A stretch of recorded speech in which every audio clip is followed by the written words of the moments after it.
नमस्कार, news point लेकर हाजिर हूं मैं राजीव। दोस्तों, प्रधानमंत्री नरेंद्र मोदी और उनके डियर फ्रेंड डोनाल्ड ट्रंप दोनों इस समय मागा और मीगा, जी हां, मागा मेक अमेरिका ग्रेट अगेन और मेक इंडिया ग्रेट अगेन, तो एक मागा कर रहे हैं, दूसरे मीगा करते करते फंस चुके हैं। एक तरफ ट्रंप के लगाए टैरिफ को अमेरिका की सुप्रीम कोर्ट ने, अमेरिका का जो सुप्रीम कोर्ट है उसने खारिज कर दिया है, तो वहीं देश में मोदी पर सवाल उठने लगे हैं कि जब टैरिफ का मामला अमेरिकी सुप्रीम कोर्ट में था तो मोदी सरकार ने फैसला आने का इंतजार किए बिना किस हड़बड़ी में ट्रेड डील पर साइन किए। राहुल गांधी तो अब भी अपनी बात पर कायम हैं कि मोदी ने समर्पण कर दिया है, मोदी ने सरेंडर कर दिया है। आज राहुल गांधी ने लिखा है कि प्रधानमंत्री मोदी कॉम्प्रोमाइज्ड हैं, उनका विश्वासघात अब सबके सामने आ चुका है, वे अब समझौता नहीं कर सकते, वे फिर से आत्मसमर्पण करेंगे, यानी दोबारा सरेंडर करेंगे। अब फिर से एग्रीमेंट के लिए जो समझौता है, डील पे समझौता दोबारा नहीं करेंगे। बात सोचने वाली है कि अगर मोदी कुछ दिन और रुकते तो शायद अमेरिका पर 0% टैरिफ के लिए मजबूर नहीं होना पड़ता और न ही रूस से तेल खरीदी बंद करने का दबाव झेलना पड़ता। लेकिन राहुल गांधी ने ट्रेड डील पर संसद में ही कह दिया था कि मोदी कंप्रोमाइज्ड हैं, और यही बात जब यूथ कांग्रेस के नेताओं ने भारत मंडपम में जाकर कही तो बीजेपी हाय तौबा मचाने लगी कि कांग्रेस ने देश का अपमान कर दिया है। कांग्रेस के लोग तो शांतिपूर्ण तरीके से प्रदर्शन करने पहुंचे थे, लेकिन उसके बाद राहुल गांधी को का मुख्य साजिशकर्ता बताकर जिस तरह उनके घर के सामने भारतीय जनता युवा मोर्चा के लोग पहुंचे और उधर इंदौर में भी कांग्रेस कार्यालय के सामने पत्थरबाजी हो गई, उसे बीजेपी कैसे सही ठहराएगी, कौन से कुतर्क इसके लिए गढ़ेगी, ये देखना होगा। वैसे बीजेपी की ट्रेनिंग अब पुलिस वालों को भी शायद मिल चुकी है, क्योंकि आज पटियाला हाउस कोर्ट में दिल्ली पुलिस के वकील ने कहा है कि भारत मंडपम के प्रदर्शन के दौरान देश विरोधी नारे लगाए गए और नेपाल के जेनजी की तर्ज पर देश को बांटने वाले नारे लगाए। उन्होंने प्रदर्शन की ऐसी जगह चुनी जहां दूसरे देशों के प्रतिनिधि बड़ी संख्या में मौजूद थे। पुलिस ने दावा किया कि प्रदर्शनकारियों ने धक्का मुक्की की और इस दौरान कुछ पुलिस वालों को चोट लगी। अब मोदी विरोधी नारे अगर देश विरोधी नारे माने जाएं तो समझा जा सकता है कि देश किस हालत में पहुंच चुका है। नेपाल के जेनजी आंदोलन का जिक्र भी बता रहा है कि मामले को अलग ही मोड़ देने की तैयारी है। वैसे आपको याद दिला दें कि नेपाल में जेनजी आंदोलन के बाद सत्ता पलट हो गया था। खैर, भारत मंडपम में इंडिया एआई इम्पैक्ट समिट में यूथ कांग्रेस के कार्यकर्ताओं के प्रदर्शन के बाद देश में राजनीति गर्मा गई है और ये तो साफ नजर आ रहा है। आज अलग अलग राज्यों में बीजेपी के कार्यकर्ताओं ने कांग्रेस के खिलाफ प्रदर्शन किया। इस दौरान इंदौर में पथराव भी हुआ। सड़क पर एक तरफ कांग्रेस कार्यकर्ता थे तो दूसरी तरफ बीजेपी के कार्यकर्ता। पुलिस ने बैरिकेडिंग कर उन्हें रोकने की कोशिश की और भीड़ को नियंत्रित करने के लिए वाटर कैनन का भी इस्तेमाल किया। तो कैसे ध्यान भटकाने के लिए तिल का तार बीजेपी बना रही है वो साफ दिखाई दे रहा है। आमने सामने यहां आकर जो लड़ाई चल रही है वो सड़कों पे दिख रही है। आपको बता दूं कि दिल्ली पुलिस ने आज प्रदर्शन करने वाले यूथ कांग्रेस के 4 कार्यकर्ताओं को पटियाला हाउस कोर्ट में पेश किया। बिहार से युवा कांग्रेस के राष्ट्रीय सचिव कृष्णा हरि, बिहार से युवा कांग्रेस के प्रदेश सचिव कुंदन यादव, उत्तर प्रदेश से युवा कांग्रेस के प्रदेश अध्यक्ष अजय कुमार और तेलंगाना से नरसिम्हा यादव, इन चारों को 5 दिन की पुलिस हिरासत में भेज दिया गया है।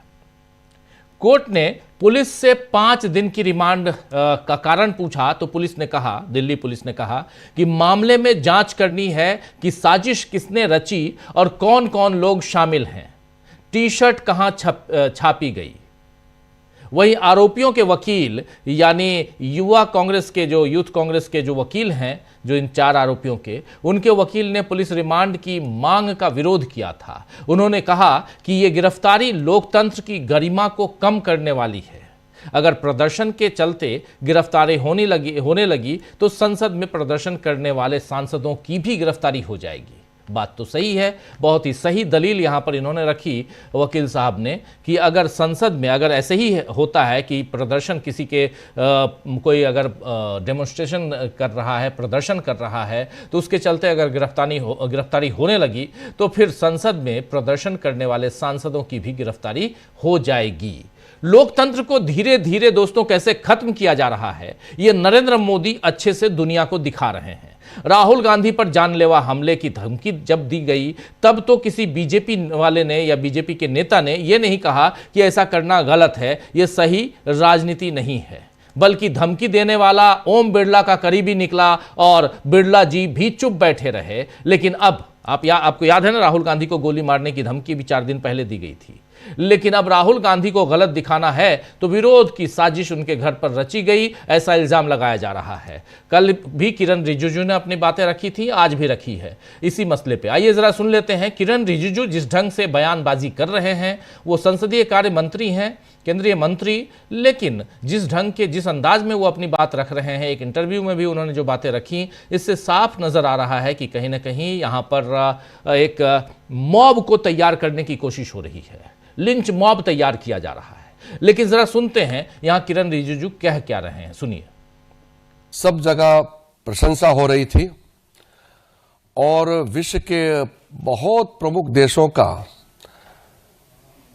Head of the state, head of the government और कई जाने माने हस्तियां भारत का तारीफ करके एकजुट बहुत अच्छा काम चल रहा था। उस समय कांग्रेस के यूथ कांग्रेस वर्कर्स के कुछ लोगों ने वहां आकर के नंगा नाच किया और सबने तस्वीरें देखी और रात भर इसका जो प्रतिक्रिया आए हैं देश भर से, जितना भी इसका निंदा किया जाए बहुत कम है। ये एक गलती नहीं है, ये एक अपराध है। देश के खिलाफ बहुत बड़ा अपराध काम किया है कांग्रेस वालों ने।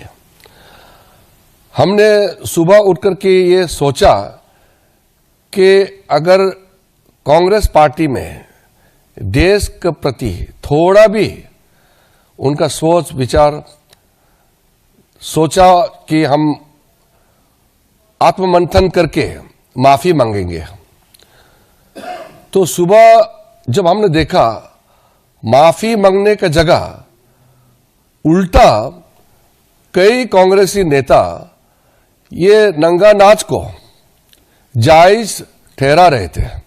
वो कह रहे थे कि ये युवाओं का आक्रोश है। अगर युवाओं का आक्रोश को देश को बदनाम करने के लिए, दुनिया के सामने में भारत को बदनाम करने के लिए अगर इस्तेमाल करते हैं तो इससे ज्यादा शर्मनाक कुछ और हो नहीं सकता है। जब देश हित में कोई भी काम होता है उसमें सरकार किसी का भी हो, इसमें राजनीति नहीं होती है। और जब देश का प्रतिनिधि करता है उसमें राजनीति बिल्कुल नहीं होती है। यूनाइटेड नेशन में या किसी भी देश में जब कोई भी किसी भी दल के हो, किसी भी वर्ग के, जब भारत के ऑफिशियल रिप्रेजेंटेटिव होता है तो देश को ले जाते हैं और देश के लिए बोलते हैं। उसमें कोई आपस में तू मैं करने का कोई जगह नहीं होते हैं। लेकिन कुछ समय से हम देख रहे हैं कि कांग्रेस का हताशा, क्योंकि वो चुनाव नहीं जीत पाते हैं, लोगों को भरोसा प्राप्त नहीं कर पा रहे हैं, अब ये देश का खिलाफ बन गए हैं। हम तो कहते हैं कि कांग्रेस वाले अगर भारतीय जनता पार्टी को अटैक करते हैं, भारतीय जनता पार्टी को क्रिटिसाइज करते हैं। तो सुन रहे थे यहाँ पे आप किरण रिजिजू को, और जिस ढंग से नंगा नाच किया कांग्रेस के यूथ कांग्रेस के नेताओं ने, ऐसे शब्दों का इस्तेमाल कर रहे हैं, लेकिन नेता हैं और केंद्रीय मंत्री हैं, जिस ढंग के बयान दे रहे हैं और जैसे झूठी बातों को ये रख रहे हैं वो लगातार दिखाई दे रही हैं वो बातें, क्योंकि इन्होंने ही ये आरोप लगाया था कि ओम बिरला के सामने कांग्रेस के सांसदों ने और खासकर महिला सांसदों ने गालियां दी सत्ता पक्ष के सांसदों को। इन्होंने ही आरोप लगाया था और अभी अभी ये संसद का सत्र जो बीता है, पहला पड़ाव उसका जो निकल गया है, उसमें उन्होंने ये बात कही थी। खैर, बीजेपी को किसी भी हाल में राहुल गांधी की छवि खराब करना और उसके लिए मौके की तलाश बनी ही रहती है। यहां तक कि कांग्रेस से लोगों को तोड़ने में भी इल्जाम राहुल गांधी पर ही लगाया जाता है। अभी असम में ही यही खेल हुआ है। आपने देखा, हिमंता बिस्वा शर्मा तो राहुल गांधी को ही बहाना बनाकर बीजेपी में गए थे, आपने देखा। और अब भूपेंद्र बोरा ने भी वही काम किया है। 32 साल कांग्रेस में गुजारने के बाद अब उन्हें बीजेपी की शरण लेनी पड़ी है। लेकिन क्यों लेनी पड़ी, ये देखिए, आज मुलाकात की है भूपेंद्र बोरा ने अमित शाह से। 32 साल कांग्रेस में गुजारने के बाद अब ये बीजेपी की शरण में चले गए हैं। क्यों लेनी पड़ी, इसके असली खुलासे शायद चुनाव के बाद हो जाएंगे। लेकिन वैसे प्रियंका गांधी के असम दौरे के बाद कांग्रेस में अच्छा खासा जोश भरा है। देखना होगा कि भूपेंद्र बोरा बीजेपी के लिए फायदे का सौदा साबित होंगे या घाटे का सौदा साबित होंगे। और सौदे की बात हो रही है तो थोड़ी सी बात उधर ट्रंप की करनी होगी। लाभ और हानि यानी फायदा और नुकसान का गणित जो है, यही गणित अब ट्रंप भी लगा रहे हैं, क्योंकि उन्हें सुप्रीम कोर्ट से ऐसा झटका मिला जिसकी उम्मीद उन्होंने नहीं की थी। और ट्रंप ने धमकी देकर भारत समेत तमाम देशों पर जो टैरिफ थोपा था, उसे अमेरिका की सुप्रीम कोर्ट ने खारिज कर दिया और ट्रंप को बता दिया कि 1977 के अंतर्राष्ट्रीय आपातकालीन आर्थिक शक्तियां अधिनियम IEEPA, international emergency economic power act, जो कानून में है, इस कानून के तहत ट्रंप बड़े पैमाने पर जवाबी टैरिफ नहीं लगा सकते, क्योंकि टैरिफ लगाने का अधिकार कांग्रेस के पास है, अमेरिकी कांग्रेस के पास है।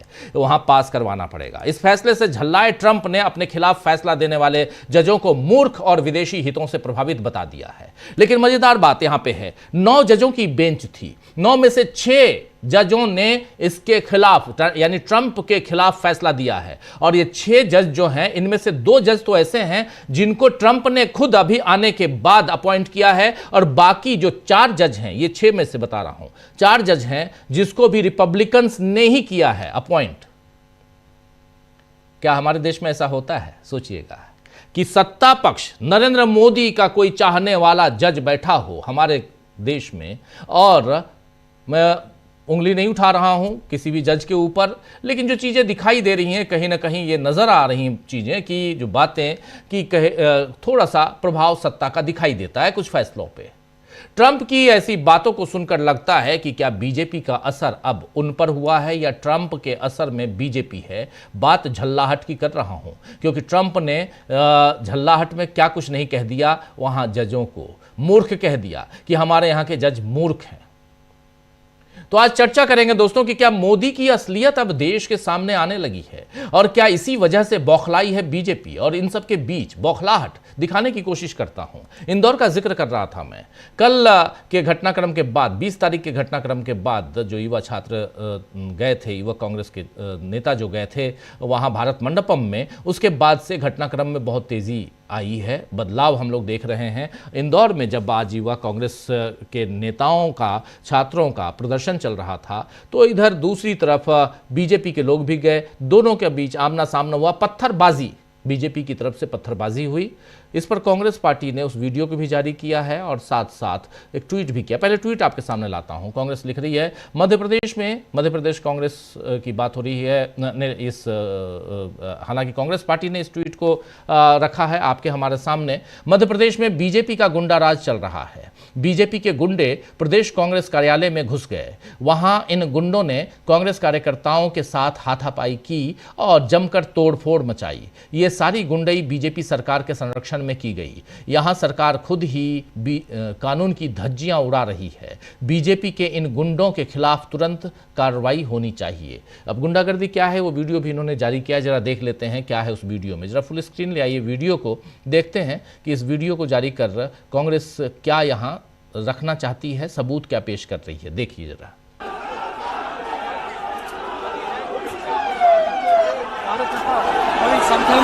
भाजपा के कार्यकर्ता जो पीसीसी के ठीक है।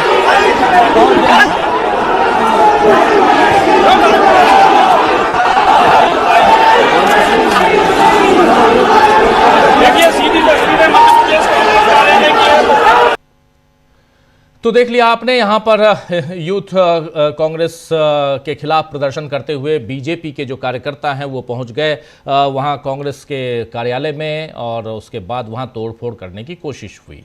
चलिए, ये सब कुछ चल रहा है, कांग्रेस पार्टी अपनी तरफ और बीजेपी अपनी तरफ। बीजेपी के तमाम नेता राहुल गांधी पे आरोप लगा रहे हैं, मुख्य साजिशकर्ता राहुल गांधी को बता रहे हैं कि राहुल गांधी ने ये पूरी की पूरी प्लानिंग की। कुछ फोटोग्राफ्स दिखाए जा रहे हैं इन नेताओं के साथ राहुल गांधी के, और हो भी क्यों नहीं, राहुल गांधी के वर्कर्स हैं, इनकी पार्टी के कार्यकर्ता हैं, तो राहुल गांधी के साथ फोटो नहीं अगर खिंचाएंगे तो किसके साथ खिंचाएंगे। लेकिन ओम बिरला क्या यह कह सकते हैं कि जिसने राहुल गांधी को और उनके साथ साथ 25 और सांसदों को गोली मारने की धमकी दी है, जो पुलिस की गिरफ्त में आया उसके बाद छूट भी गया, क्या वो ओम बिरला के कार्यकर्ता हैं? क्या वो बीजेपी के कार्यकर्ता है? ये बताएगी क्या बीजेपी, या बताएंगे क्या ओम बिरला? तो बहुत सारे सवाल हैं दोस्तों, इन सवालों का हल निकालने की कोशिश करते हैं, यानी इसको और इस तह में जाकर कुछ समझने की कोशिश करते हैं, ढूंढने की कोशिश करते हैं कि आखिर देश में क्या चल रहा है और आखिर क्यों हड़बड़ी की थी नरेंद्र मोदी की सरकार ने डील करते वक्त। आपको याद होगा ना, बहुत बढ़िया सा माला पहनाकर नरेंद्र मोदी 18% जब टैरिफ हुआ तो संसद में पूरा का पूरा एनडीए जो है वो पूरा कुनबा एनडीए के सांसदों ने नरेंद्र मोदी का स्वागत किया था। 3% से 18%, पहले 50 हुआ, 50 से 18 लेके आ गए, और उसमें एक इस बॉन्डिंग के साथ कि आपको रूस के साथ ट्रेड डील नहीं करनी, रूस के साथ आपको तेल आयात नहीं करना है, और उसके बाद आप फूल माले से अपना स्वागत करवा रहे थे। लेकिन आपको पता था कि ये पूरा का पूरा मामला सुप्रीम कोर्ट में है। क्या सुप्रीम कोर्ट में फैसला ट्रंप के पक्ष में जाने वाला था, ऐसा आपने सोचा था, या ट्रंप के खिलाफ जाने वाला है? क्या ये अमेरिका का सुप्रीम कोर्ट है या अपने यहाँ का सुप्रीम कोर्ट है? ये सब भी सोचिएगा। लेकिन यहाँ बहुत महत्वपूर्ण है कि बहुत सारी चीज़ों को जानना, समझना और उसकी तह में जाने की कोशिश करना। चलिए, तह में जाने की कोशिश करते हैं। हमारे कुछ वरिष्ठ साथी हमारे साथ जुड़े हुए हैं, उनके साथ, और फिर आगे बढ़ते हैं। ज़रा स्क्रीन पर ले आइए तमाम हमारे साथियों को। और बहुत इम्पॉर्टेंट डे, और धीरे धीरे बढ़ते हुए, और आप देखेंगे जैसे जैसे चुनाव की घड़ियां नज़दीक आएंगी, और खासकर 5 राज्यों में जो चुनाव होने हैं, और उससे पहले यहाँ बहुत कुछ बदलते हुए हम देखेंगे, और उसमें कांग्रेस पार्टी काफ़ी तेज़ी से आगे बढ़ते हुए नज़र आ रही है। लेकिन बीजेपी पीछा कर पा रही है या नहीं, ये भी देखना होगा। ये 4 जो कार्यकर्ता युवा कांग्रेस के हैं, वो जो गिरफ्तार हुए हैं, उनके साथ क्या होगा ये भी देखना होगा। हमारे साथ 4 वरिष्ठ साथी जुड़े हुए हैं। मुकेश जी हमारे साथ जुड़े हुए हैं, हमारे साथ अंशु जी जुड़ी हुई हैं, हमारे साथ डॉक्टर राकेश पाठक जी जुड़े हुए हैं, और अमलेंदु जी जुड़े हुए हैं। आप सबका स्वागत है, इस्तकबाल है। स्वागत इस्तकबाल अब तमाम दोस्तों, साथी, शुभचिंतक आप सबका जो अब तक जुड़ चुके हैं, उनका भी, जो जुड़ने वाले हैं उनका भी स्वागत करता हूं। सबसे पहले डॉक्टर राकेश पाठक जी आपके पास। राकेश जी, जरा आपसे समझना चाहता हूँ कि आखिर, चूँकि आप मध्य प्रदेश में हैं और आपसे बेहतर कौन बताएगा, आखिर हो क्या रहा था? क्या ये लोग पूरे अंदर तक चले गए थे, बीजेपी के कार्यकर्ता? देखिए, आज प्रदेश भर में जो प्रदर्शन हुए हैं, सब जगह आपस में दोनों पार्टियों के कार्यकर्ताओं में जोर आजमाइश हुई है। मध्य प्रदेश का जो प्रदेश कांग्रेस कार्यालय है भोपाल में, लिंक रोड नंबर 1 पर, वहां भी बीजेपी के कार्यकर्ता पहुंचे थे, लेकिन कांग्रेस के कार्यकर्ता पहले से लाठियां लेकर वहां खड़े हुए थे। इंदौर में भी संघर्ष हुआ, दोनों तरफ से पथराव हुआ, लेकिन हर राज्य की तरह जहां जहां बीजेपी की सरकारें हैं, वहां की पुलिस किस तरह काम करती है, इसका नजारा इंदौर में देखने को मिला है। दोनों तरफ के कार्यकर्ता घायल हुए, कांग्रेस के कार्यकर्ता ज्यादा घायल हुए, लेकिन एफआईआर दर्ज की है इंदौर की पुलिस ने सिर्फ कांग्रेस के नेताओं के खिलाफ, जबकि पथराव की शुरुआत बीजेपी के नेताओं ने की। कांग्रेस के कार्यालय पर चढ़कर गए, कांग्रेस के कार्यकर्ता तो कांग्रेस बीजेपी मुख्यालय या बीजेपी के कार्यालय पर नहीं गए थे। इससे आप अंदाजा लगा सकते हैं कि किस तरह पुलिस और प्रशासन कायदे कानून को बलाए ताक रखकर काम कर रहे हैं। अब असली सवाल यह है राजीव जी कि जिस मूल मुद्दे को लेकर बीजेपी पूरे देश में प्रदर्शन कर रही है कि युवक कांग्रेस के कार्यकर्ताओं ने एक अंतर्राष्ट्रीय समागम में विरोध प्रदर्शन करके देश का अपमान किया है। बड़ी मजेदार बात है, बहुत सारे लोग जिन्हें पिछले 12 सालों में हर दिन, हर चौथे 5वें दिन हो रहे देश के अपमान पर रंच मात्र भी गम नहीं होता, उन्हें कोई फर्क नहीं पड़ता, अचानक वे देश के सम्मान के लिए जाग उठे हैं। तो ऐसे लोगों को याद दिलाना जरूरी है। वैसे कल से हजारों लोग याद दिला चुके हैं कि जब देश में कॉमनवेल्थ गेम्स चल रहे थे, तब बीजेपी के तत्कालीन राष्ट्रीय अध्यक्ष नितिन गडकरी की अगुवाई में देश भर में प्रदर्शन हुए थे। तब भी पूरी दुनिया ने देखा था।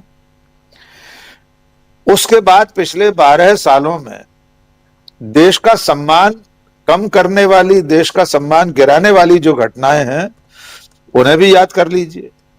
देश का अपमान तब होता है जब देश का प्रधानमंत्री विदेशी धरती पर खड़े होकर यह कहे, जाने कौन से पाप किए थे पिछले जन्म में जो भारत में पैदा होना पड़ा। जब देश का प्रधानमंत्री विदेशी धरती पर नोटबंदी के बाद कहे कि घर में शादी है, पैसे नहीं है, अंगूठा ऐसे हिला हिला कर, तब देश का प्रधानमंत्री देश का अपमान कर रहा होता और ये बता रहा होता है कि हमारे देश के लोग चोर उचक्के हैं, काला बाजारिये हैं, घर में नकली नोट छुपाकर रखे हुए थे। देश का अपमान तब होता है जब देश की संसद में चुने हुए सांसद को सत्ताधारी पार्टी का सांसद मजहब के आधार पर अश्लीलतम गाली देता है और प्रधानमंत्री और स्पीकर मौन रहते हैं। देश का अपमान तब होता है जब देश की संसद में पहले प्रधानमंत्री और 2 शहीद प्रधानमंत्रियों की चरित्र हत्या होती है। संसद खामोश रहती है, प्रधानमंत्री चुप्पी साधे रहते हैं। देश का अपमान तब होता है जब नेता प्रतिपक्ष और 25 सांसदों को गोली मारने की धमकी देने वाला बाकायदा छुट्टा घूमता है, मामूली धाराओं में मुकदमा दर्ज होता है, स्पीकर के साथ उसकी निकटता स्थापित हो जाती है, फिर भी स्पीकर 2 शब्द नहीं बोलते। देश का अपमान तब होता है जब देश भर में दूसरे धर्म के त्योहारों पर भगवाधारी गुंडे अल्पसंख्यकों पर जुल्म ढाते हैं। और ये सब घटनाएं ऐसा नहीं है कि देश की 4 दीवारी तक सीमित रहती हैं। इंटरनेट का युग है, एआई का युग है। इसमें सिर्फ यूथ कांग्रेस का प्रदर्शन ही दुनिया ने देखा हो ऐसा नहीं होता। जितनी ऐसी घटनाएं, और इसमें 1000 घटनाएं और जोड़ लीजिए जो पिछले 12 सालों में हुई हैं, जिन्होंने देश की इज्जत मिट्टी में मिला दी है, वे सारी घटनाएं भी दुनिया देखती है। दुनिया ये भी देखती है कि भारत में विरोध प्रदर्शन की गुंजाइश इस सरकार ने छोड़ी ही नहीं है। अगर किसान राजधानी के करीब आकर बैठ जाएं तो बड़े बड़े भाले जैसी कीलें सड़क पर गाड़ दी जाती हैं। दुश्मन देश की सीमा पर लगी हुई कटीली बाढ़ किसानों के सामने खड़ी कर दी जाती है, उन पर लाठियां बरसाई जाती हैं, उन पर आंसू गैस के गोले बरसाए जाते हैं। तो शांतिपूर्ण लोकतांत्रिक गांधीवादी तरीके से विरोध प्रदर्शन की गुंजाइश बची कहां है? पिछले 12 सालों में हर असहमत को, सवाल उठाने वाले हर तबके को इन्हीं लोगों ने, सत्ता में बैठे लोगों ने देशद्रोही, खालिस्तानी, पाकिस्तानी, नक्सली, रोहिंग्या, बांग्लादेशी क्या कुछ नहीं कह दिया है। तो और क्या किया जा सकता है? अगर उस प्रदर्शन में कोई हिंसा हुई होती तो हम और आप पहले व्यक्ति होते जो उसका विरोध करते। बिल्कुल। शांतिपूर्ण प्रदर्शन के तरीके यही तरीके होते हैं।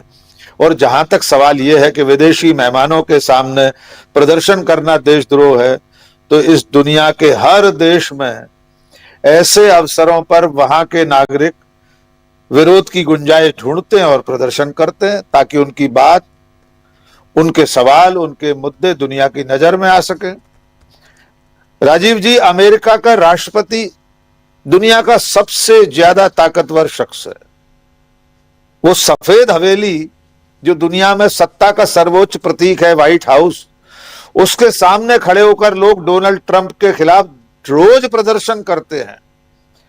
प्रसंगवश बता रहा हूं, अभी कुछ महीने पहले अमेरिका के प्रवास पर था। एक व्यक्ति राजीव जी वहां है जो पिछले 20 साल से रोज घर से निकलकर व्हाइट हाउस के सामने खड़ा होता है। उसके हाथ में रोज एक नई तख्ती होती है।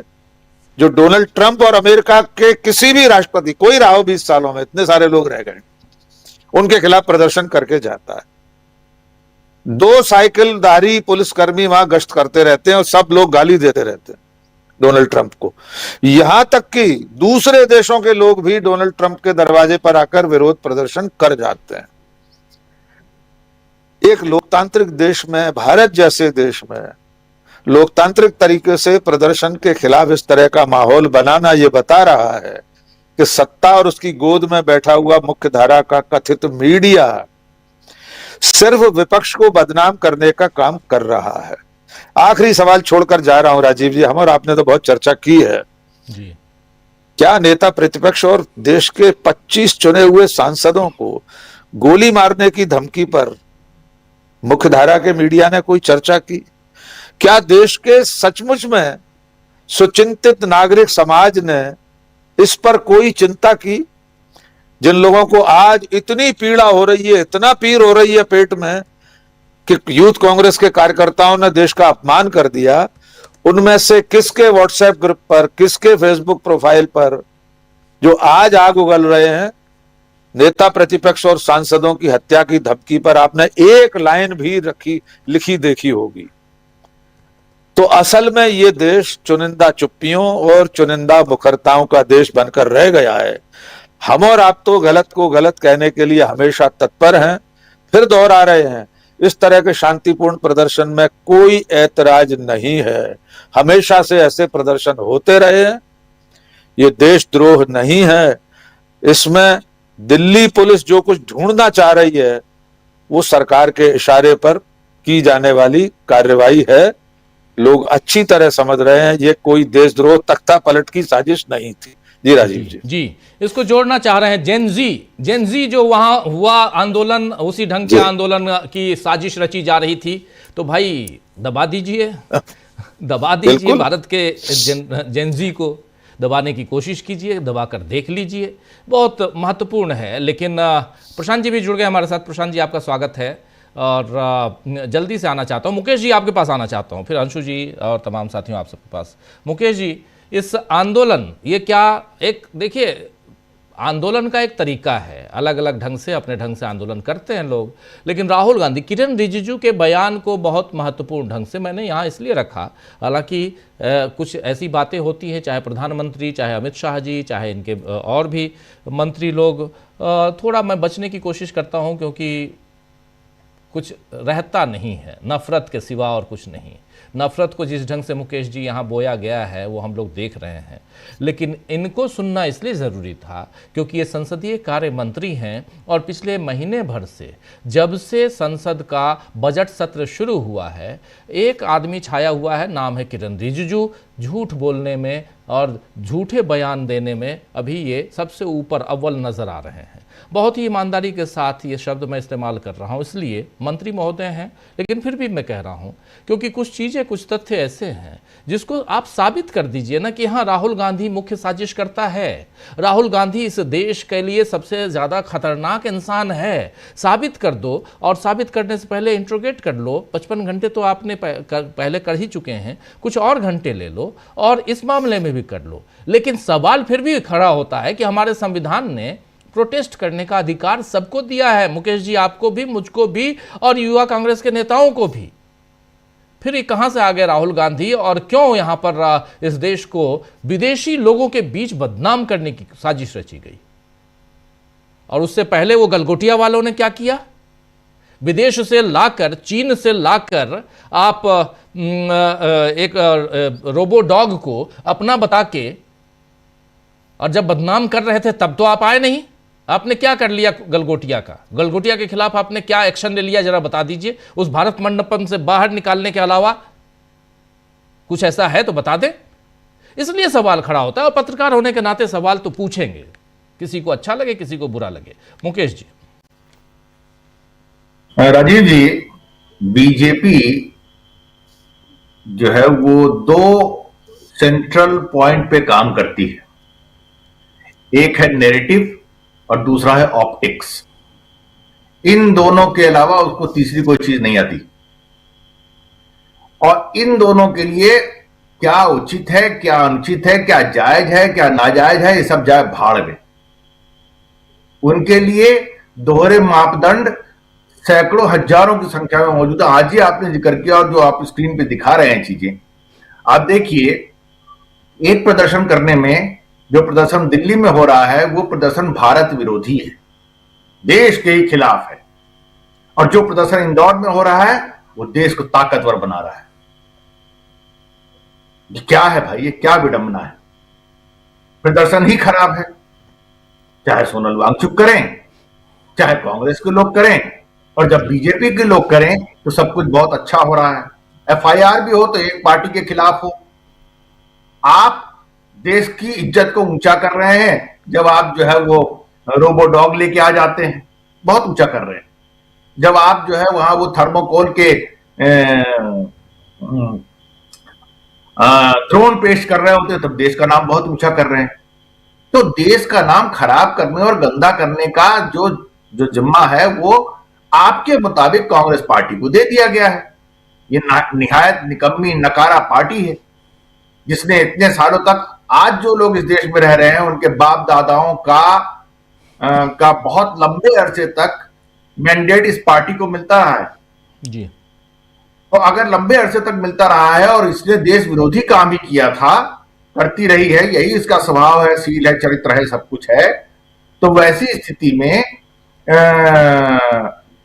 ये देश जहां भी आगे बढ़ा है, जैसा भी आगे बढ़ा है, जो भी हमारे लोकतांत्रिक मूल्य और सिद्धांत इस देश में पल्लवित पुष्पित हुए, वो कैसे हो गए भाई। यानी कुल मिलाकर के झूठ झूठ झूठ झूठ झूठ।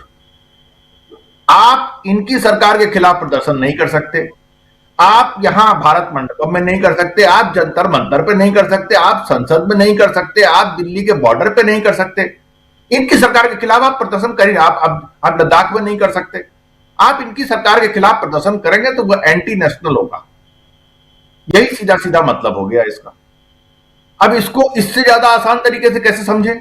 कोई तरीका है समझने का इससे ज्यादा आसान? सीधी सी बात यह है कि बीजेपी के लोग जो करें वो सब कुछ संविधान सम्मत है, देश को मजबूत बनाने वाला है, ठीक है, सब कुछ। कोई ऐसी चीज तो है ही नहीं, बीजेपी ने तो कभी कोई ऐसी चीज की ही नहीं है जिससे देश कमजोर होता हो। नफरत, अरे काहे का नफरत? हिंदू मुसलमान, हाँ लड़ना ही चाहिए इनको। सुबह से शाम तक जो वहां नैरेटिव चल रहा है वो इसीलिए तो चल रहा है ना कि लड़ते रहे। तो इसका मतलब तो बीजेपी की वही रणनीति है, वही नीति है, वही सोच है, वही चिंतन है, वही विचार है। ये जो पहलू है इसको अगर हम डाइसेक्ट भी करें तो क्या करें, क्या निकालें इससे?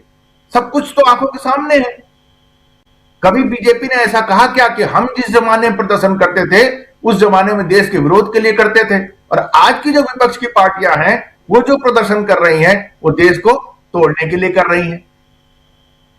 यानी विपक्षी जो भी व्यक्ति सरकार की मुखालफत कर रहा है, करने की सोच सकता है, मनसा वाचा कर्मणा किसी भी तरीके से, पिछले 12 साल में तो हम लोगों ने यही देखा है कि वो तो भारत विरोधी है, ये तोड़ने वाला काम करता है। किसी भी तरह की घटना हो, आप बताइए ना कि आज इतने सारे मंत्रियों ने बयान दिया है, इतने सारे बीजेपी के नेताओं ने बयान दिया है, यही बयान, इसमें से क्या एक आना बयान पे हम लोगों ने मणिपुर की घटना के बाद सुना था? नहीं। क्या वो निंदनीय नहीं था? वो दुखद नहीं था? वो देश की इज्जत बढ़ाने वाली घटना थी? वो क्या थी? तो सवाल यह है कि इनका जो पैरामीटर है, इनका जो तौर तरीका है चीजों को पेश करने का, देखने का, इनको लगता है कि जनता को कुछ भी समझ में नहीं आता, जनता निपट मूर्ख है। और माफ कीजिएगा, चुनाव में तो जनता जब समय समय पे ये साबित कर ही देती है, कभी किसी मुद्दे पे, कभी किसी मुद्दे पे, कभी 10,000 लेके, कभी 10 कुछ और करके। अब आप देखिए ना, एसआईआर केस से जुड़ी हुई जो भी शिकायतें हैं, जो भी तकलीफें हैं, वो अगर बीजेपी शासित राज्यों में है तो सामान्य है, और अगर वो विपक्ष शासित राज्यों में है तो देश विरोधी है। कौन सी घटना देश विरोधी नहीं हो रही भाई? देश को सिर्फ और सिर्फ बीजेपी के लोग बना रहे हैं, बाकी सब मिलकर देश को तोड़ रहे हैं। और मजे की बात यह कि बीजेपी इतना बड़ा बना चुकी है कि विश्व गुरु बन गई है जी। तो ऐसा लग रहा है कि जैसे विपक्ष के लोग जो है वो हाथी के शरीर पे मां चींटी कोई घूम रहा है एक आध, यही है ना इसका मतलब। तो फिर तो काहे की चिंता है इस बात की? विपक्ष नालायक है, विपक्ष नकारा है, विपक्ष के पास मुद्दे नहीं, विपक्ष के पास सोच नहीं, विचार नहीं, बातें नहीं, कुछ भी नहीं है। बीजेपी के नेताओं के मुताबिक विपक्ष के पास कुछ भी नहीं। विपक्ष जो है वो बौद्धिक रूप से दिवालिया है, यही तो कहना चाह रहे हैं, सुबह से शाम तक यही कहते हैं। तो ऐसी स्थिति में क्या देश के लोगों को यह समझ में आना चाहिए, और सच पूछिए तो न्यूज पॉइंट के इस चर्चा का मकसद यही बताना है कि भाई आप जनता, जो दर्शक है, जो ऑडियंस है, वो दूध का दूध और पानी का पानी करने की कोशिश करे। हम लोगों की बातों से हो सकता है उसे कुछ मदद प्राप्त हो, उद्देश्य यही है। तो अब ये जनता को ही तो डिफरेंशिएट करना, उस जनता को ही ये फर्क देखना है कि साहब कहां पर बीजेपी सही बोल रही है और कहां पर नहीं बोल रही है, क्या सही बोल रही है, क्या गलत बोल रही है। संसद में आप विपक्ष को बोलने नहीं देंगे, सड़क पे बोलने नहीं देंगे, प्रदर्शन वो कर नहीं सकते। विदेशी मेहमानों का आज की तारीख में जैसा वसुधैव कुटुंबकम है, आप कहीं भी दुनिया के किसी भी कोने में प्रदर्शन करेंगे वो सारी दुनिया को पता चलता है। तो आप बताइए, फिर तो सारी दुनिया के सामने तो हर प्रदर्शन है, हमारा ही नहीं, भारत का ही नहीं, सारी दुनिया के देशों का है। कहां का नहीं है? वीडियो के माध्यम से आपको हर जगह की चीजें दिखती हैं, खबर के माध्यम से आपको हर जगह की चीजें दिखती है। कुछ एक देश है जहां की चीजें कम या नहीं दिखती है, मान लीजिए नॉर्थ कोरिया है, मान लीजिए चाइना है, कुछ हद तक रूस है, और ऐसे भी कुछ और देश हो सकते हैं, 2 4 5 और निकल आएंगे, यही ना। तो इसके अलावा बाकी सारी दुनिया में तो आप कहीं भी किसी तरह का अगर प्रदर्शन, किसके खिलाफ विरोध किसका किया जाएगा? सरकार का। बीजेपी वाले किसका करते हैं? विपक्ष का। विपक्ष का विरोध करने के लिए पूरी ताकत झोंकते हैं, पुलिस उनके पीछे खड़ी होती है, सीबीआई ईडी उनके पीछे खड़ी होती है। धर्मात्मा लोग हैं, कितना बढ़िया धर्म का काम करके दिखा रहे हैं, सबके सामने है। हम सब लोगों को इनकी आराधना करनी चाहिए, यही चाहते हैं, यही चाहते हैं, इनका यही तो मकसद है ना कि हम लोग इनकी आराधना करें जी। और तो कुछ हमारे समझ में नहीं आता, इसमें कुछ भी डेमोक्रेटिक नहीं है, आराधना में कुछ भी डेमोक्रेटिक नहीं होता। ये यही चाहते हैं, जो ये कर रहे हैं, जैसे कर रहे हैं उसको चुपचाप लोग देखें, झेलें, बर्दाश्त करें। कुछ भी, कोई भी चीज ऐसी नहीं है, आप किसी भी चीज पे जो है वो दुख नहीं, अफसोस नहीं जता सकते। जैसे ही दुख और अफसोस जताएंगे, अब आप कहते हैं राजनीति किस बात पर, राजनीति किस बात पर होनी चाहिए इस देश में? किस बात पे राजनीति पहले भी होती रही और आज भी हो रही है और आगे भी होगी? क्या देश की विदेश नीति के बारे में, क्या देश की इकोनॉमिक पॉलिसीज के बारे में, क्या देश की ट्रेड पॉलिसीज के बारे में विपक्ष को कुछ भी कहना राजनीति करना है? और अगर यही है तो फिर तो विपक्ष को खत्म कर दीजिए, उसकी कोई जरूरत ही नहीं है। वो तो आपकी आलोचना करेगा तो वो देश विरोधी काम करेगा। देश विरोधी काम कितनी बड़ी संज्ञा है भाई। कोई भी व्यक्ति देश विरोधी काम अगर कर रहा है, सही मायने में अगर देश विरोधी काम कर रहा है, तो ये देश के बाकी लोगों के लिए एक निहायत चिंताजनक और अपमानजनक बात होनी चाहिए। लेकिन वो है कहां, कैसे हो सकती है? तो आपने एक ऐसा ताना बाना बना दिया है कि सरकार के खिलाफ आपने छू बोला नहीं, कोई बात बोली नहीं कि आप साहब देश विरोधी हो गए। कहीं भी कोई भी आप घटना उठा के देख लीजिए, कब इन्होंने कहा है कि हाँ साहब फलाने आदमी ने हमारी जो आलोचना की है वो बिल्कुल ठीक है और हमें उसके हिसाब से अपने करेक्टिव स्टेप्स लेने चाहिए जी, हम सुधार करेंगे, हम बदलाव लाएंगे, हम चीजों को बेहतर करेंगे, आपकी आलोचनाओं का स्वागत है, बोलते हैं माननीय प्रधानमंत्री नरेंद्र मोदी जी। आलोचना होनी चाहिए, आलोचना की जगह कहां है? कौन करेगा आलोचना, कैसे करेगा आलोचना, ये सब भी डिफाइन कर दीजिए, बता दीजिए कि साहब ऐसे ऐसे आप आलोचना कर सकते हैं और ऐसे ऐसे नहीं कर सकते, वो भी एक कोड बना दीजिए। बिल्कुल, बिल्कुल। उसके अलावा जो तौर तरीका अपनाया जा रहा है वो घुमा फिरा करके यही तो कोशिश की जा रही है ना कि तुम अपनी जुबान बंद रखो। जुबान तो बंद है ही, और कर लेंगे चलिए, तो फिर डेमोक्रेसी बचेगी क्या? ये भी घोषणा कर दो कि डेमोक्रेसी खत्म हो गई, जुबान बंद रखो, डेमोक्रेसी खत्म हो गई।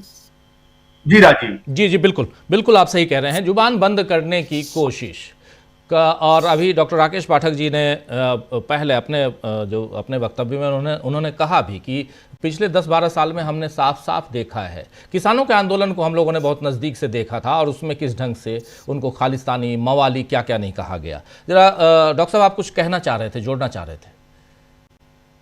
मुकेश जी ने बहुत अच्छी बात याद दिला दी कि आंदोलन कैसे किया जाए, उसके तौर तरीके तय कर दिए जाए।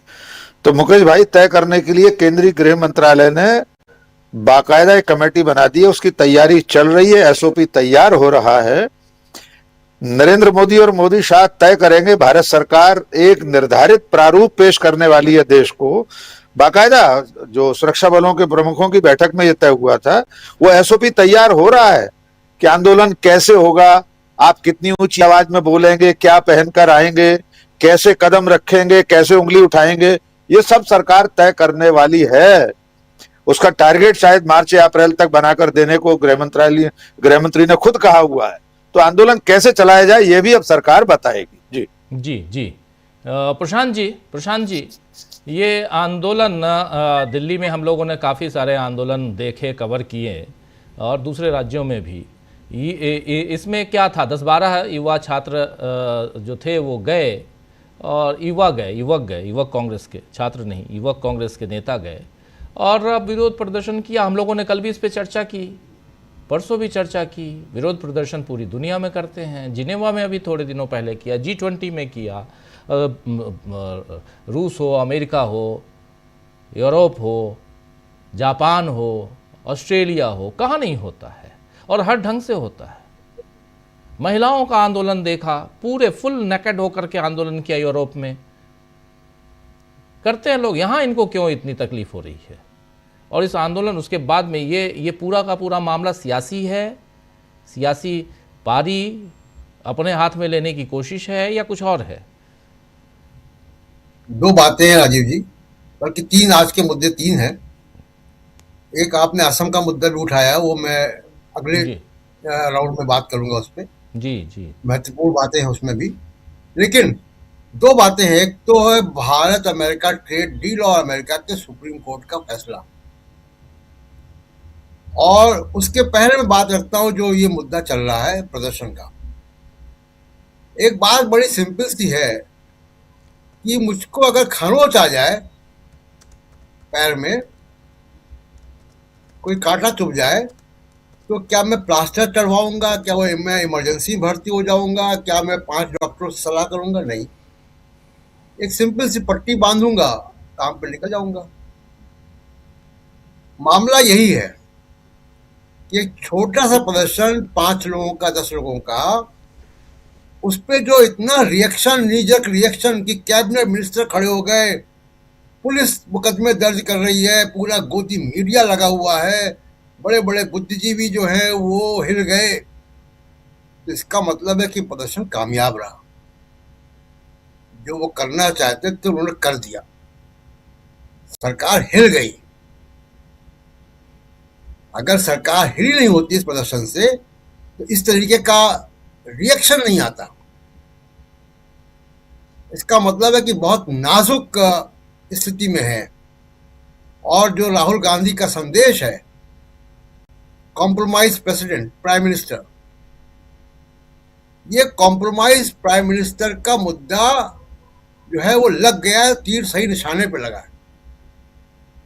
वरना ये 4-5-7 लोगों का प्रदर्शन था, कमीज उतार के पुलिस से धक्का मुक्की करके बाहर निकाल देते, वो 151 और ऐसी कोई धाराएं लगा के उनको वो कर देते, आप डिटेन करते, शाम को छोड़ देते। लेकिन आपने मुकदमे दर्ज किए, पुलिस लगी हुई है उसमें, पूरा गोदी मीडिया लगा हुआ है, पूरा गोदी मीडिया है, 5 दिन की रिमांड है साहब ने। हाँ, तो इस है, फिर मंत्री उतर गए, बीजेपी के प्रवक्ता उतर गए, तमाम सारे उद्योगपति और इनके खेमे के बुद्धिजीवी, कुछ इधर के बुद्धिजीवी भी कंफ्यूज हो गए। तो सवाल ये कि इसका मतलब है कि ये जो कॉम्प्रोमाइज प्राइम मिनिस्टर है, ये मामला गंभीर होता जा रहा है। ये मोदी जी इससे परेशान है। एक तो इसका सीधा पॉलिटिकल संदेश ही है, मैं इसके बहुत डिटेल में जाना नहीं चाहता हूँ। हो गया, प्रदर्शन होते हैं। हमने तो कल भी कहा था कि 26 जनवरी 1950 को जो हमने संविधान बनाया और अपने आप को दिया, उसमें ये मान के दिया कि प्रदर्शन होंगे, और प्रदर्शन नॉर्थ कोरिया में नहीं होते हैं, प्रदर्शन लोकतांत्रिक देशों में ही होते हैं। दूसरी एक बात जो है वो कि जो ट्रंप का मामला है, वो बहुत गंभीर मामला है, और देश के लंबे दौर के जो आर्थिक हमारे हित हैं, जो हमारे कृषि का के हित हैं, जो तमाम हित हैं, सामरिक हित हैं, उन सब के साथ समझौता हो रहा है। और ये बहुत गंभीर मामला है, इस पे सवाल उठने चाहिए।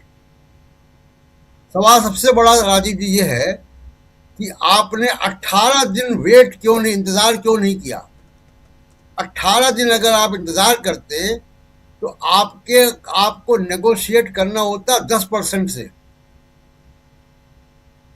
आपने नेगोशिएट करना शुरू किया 50% से।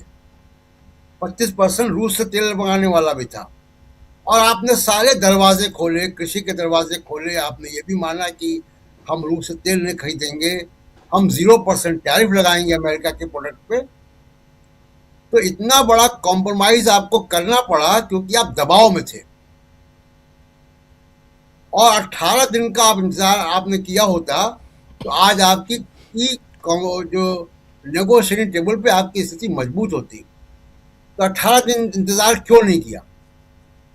जरा सोचिए राजीव जी कि 5 कंसुलेट हैं हमारे अमेरिका में जी, एक एम्बेसी है। विदेश मंत्री एस जयशंकर अमेरिका में भारत के राजदूत रह चुके हैं। हरदीप पुरी अमेरिका में पोस्टर रह चुके हैं, और न जाने किससे किससे वो ईमेल और बातचीत भी करते मिलते हैं वहां पे। बड़ा डीप पेनिट्रेशन है उनका अमेरिका में, हम सब देख चुके हैं एप्स्टीन फाइल के जरिए। तो उसके बाद आपने, अब मैं बता देता हूँ, कीमत बता देता हूँ, $1.8 मिलियन टैक्स पेयर के पैसे पर SHW LLC नाम की एक आपने लॉबिंग फर्म हायर की हुई है। वो लॉबिंग फर्म सिर्फ टैरिफ के लिए ही हायर की हुई है। उसके बाद आपने $75,000 प्रति माह के पैसे पर मरकरी नाम की एक लॉबिंग फर्म हायर की हुई है। भारत के टैक्स के पैसे पर मिलियंस ऑफ डॉलर की आपने लॉबिंग एजेंसी हायर की हुई है। आपको पता नहीं चला कि सुप्रीम कोर्ट वहां की क्या करने जा रही है? आपको खबर ही नहीं थी, आपको हवा नहीं थी। इतने लोगों ने, इतना बड़ा डिप्लोमेटिक हमला, इतने करोड़ों रुपए की लॉबिंग फर्म, इतने बड़े अपने आप को कहते हैं लेजर आई डिप्लोमेसी, एस जयशंकर, आपको किसी ने नहीं बताया कि भाई 18 दिन वेट कर लो, सुप्रीम कोर्ट कुछ कर सकता है।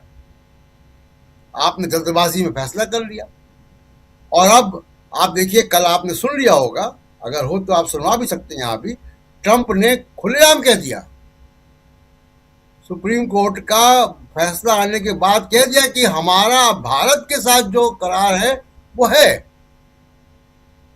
तो अगर सुप्रीम कोर्ट का फैसला लागू भी होगा तो अमेरिकन हिस्से पर लागू होगा 18% टैरिफ पे। लेकिन भारत ने जो 0% टैरिफ कर दिया है, भारत ने जो एग्रीकल्चर के दरवाजे खोल दिए हैं, भारत ने जो वादा कर लिया कि हम रूस से तेल नहीं खरीदेंगे, हम वेनेजुएला और अमेरिका से तेल खरीदेंगे, ये तो खुल गया, ये तो वापस नहीं हो रहा। इस पे अमेरिका का सुप्रीम कोर्ट का कोई जो है वो जजमेंट लागू नहीं हो रहा। और अब आप देखिए कि एक 2 bureaucrat, senior bureaucrat, IAS officer, दोनों मिनिस्ट्री ऑफ कॉमर्स के, दर्पण जैन और राजेश अग्रवाल, ये परसों अमेरिका जा रहे हैं। ये क्या नेगोशिएट करेंगे जब आपकी सरकार का मुखिया ही जो है वो कॉम्प्रोमाइज हो गया है? इसलिए कॉम्प्रोमाइज वर्ड से दिक्कत हो रही है। इसलिए पांच लड़के अगर प्रदर्शन करते हैं तो पूरी सरकार हिल जाती है, ऐसा लगता है कि किसी ने एटम बम गिरा दिया हो। अरे ये 6-7 लड़के युवा शर्ट खोल के प्रदर्शन कर दिया, क्या हो गया? लेकिन उस पर अगर आपने इतना बड़ा रिएक्शन किया है कि मामूली चोट पे आपने प्लास्टर बांध दिया, ICU में भर्ती हो गए, तो इसका मतलब है कि ये कॉम्प्रोमाइज प्राइम मिनिस्टर का जुमला आपके ऊपर लग रहा है, और पूरे देश की निगाहें हैं कि अब ये दर्पण जैन और राजेश अग्रवाल जो परसों अमेरिका जा रहे हैं, ये क्या नेगोशिएट करते हैं, कैसे भारत के हितों को जो है वो रोक बचाते हैं। मुझको नहीं लगता कि ये कामयाब हो गए। कामयाब होना होता तो इतना बड़ा हमला लगा हुआ था, क्यों नहीं किया? ये सवाल के जवाब देने चाहिए।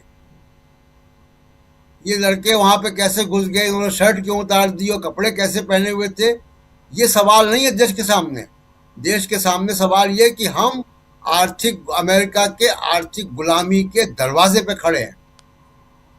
क्या हम अमेरिका की कॉलोनी बन जाएंगे? सवाल ये है, मोदी जी को देना चाहिए। जी राजीव जी बिल्कुल।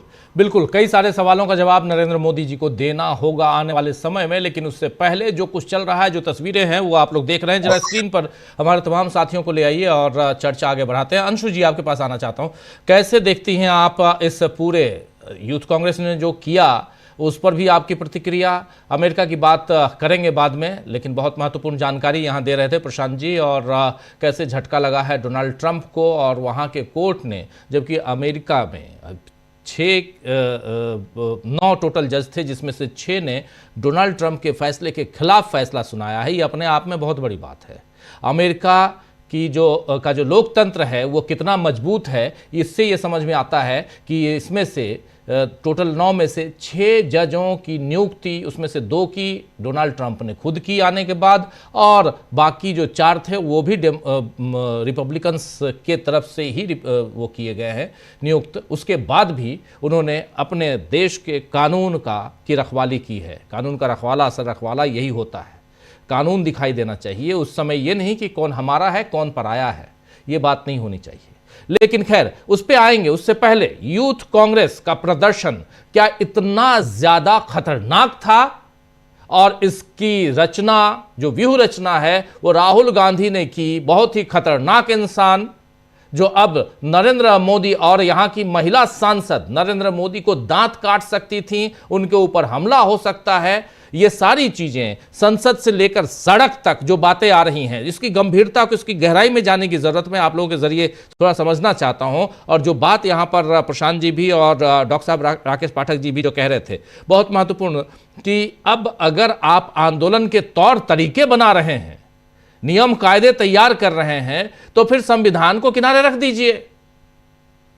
तब तो फिर संविधान को किनारे रख दीजिए, जहां आपको वो आजादी दी गई है कि आप प्रोटेस्ट कर पाएं, जहां आप अपनी बात रख सकें।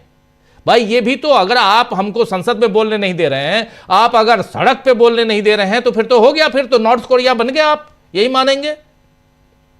लेकिन इसकी गहराई में जरा चलें। आखिर इसके जरिए क्या सचमुच यहां पर नरेंद्र मोदी की सरकार को कोई खतरा, कोई चिंता, सरकार को खतरा मतलब सरकार जाने का डर, यह सता रहा है? क्या यहाँ की जनता जो है वो सच्चाई जान रही है या उसके जानने के करीब पहुंच चुकी है, जिसको रोकना है? क्या कुछ है, क्या चल रहा है, आपके जरिए समझना चाहता हूं। देखिए राजीव जी, कोई भी लोकतांत्रिक देश है तो उसमें सबसे बड़ा अधिकार जनता का, सबसे बड़ा को बता सके कि वो क्या गलत कर रही है, कि क्योंकि किसी भी एक डेमोक्रेसी में आखिरकार जनता मालिक होती है, जनता चुनती है। और ये तो खुद अपने आप को कहते हैं कि हम प्रधान सेवक है। तो जनता को गलतियां बताने का भी हक है, और जो प्रमुख राजनीतिक दल होते हैं, जो विपक्षी दल होते हैं, उनका तो ये और भी बड़ा दायित्व बनता है कि वो इन चीजों को सामने लाए और विरोध करे। अगर लोकतंत्र में ही विरोध नहीं करने दिया जाएगा तो कहां करने दिया जाएगा। और बात यहां पर इस तरीके से उठाई बीजेपी ने, और इसको लेकर एक इतना बड़ा एक प्रपंच रचा कि एक इंटरनेशनल समिट में और सम्मेलन में वो इस तरह से कर रहे थे, जिससे एक देशद्रोही जैसा काम किया या उन्होंने देश को बदनाम किया। तो आपको बता दें कि किसी भी लोकतांत्रिक देश में ये कोई नई चीज नहीं है। वहां ऐसे बड़ी बड़ी जगहों पर इस तरीके के समिट में या ग्लोबल कार्यक्रमों में विरोध जाहिर किया जाता है, वो इसलिए कि ऐसे मंच से ज्यादा उनकी आवाज दूर तक जाए। और अगर वो अहिंसक है, अगर उसमें कोई हिंसा नहीं है, शांतिप्रिय तरीके से हो रहा है, तो आप उसको होने देना चाहिए। और हमने ऐसा देखा है कि ऑस्कर के समारोह चलता रहता है और बाहर विरोध प्रदर्शन होता है, स्टेडियम में मैच चलता है या गेम चल रहा होता है, विरोध प्रदर्शन होता है। ओलंपिक के बाहर विरोध प्रदर्शन हुए हैं।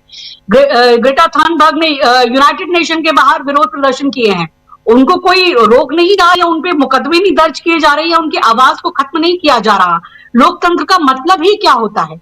तो अगर ये शांतिपूर्ण तरीके से प्रदर्शन कर रहे थे तो उन्हें इस तरीके से नहीं करना चाहिए था। और अगर उन्हें हटाना था तो उसके दूसरे तरीके थे। लेकिन उसके बाद जो बीजेपी ने इसको पूरे देश में एक नैरेटिव खड़ा करने की कोशिश की, कांग्रेस के खिलाफ, राहुल गांधी के खिलाफ, कि ये साजिश रची गई। उन्हें तो हर चीज में साजिश नजर आती है, विरोध में भी साजिश नजर आती है।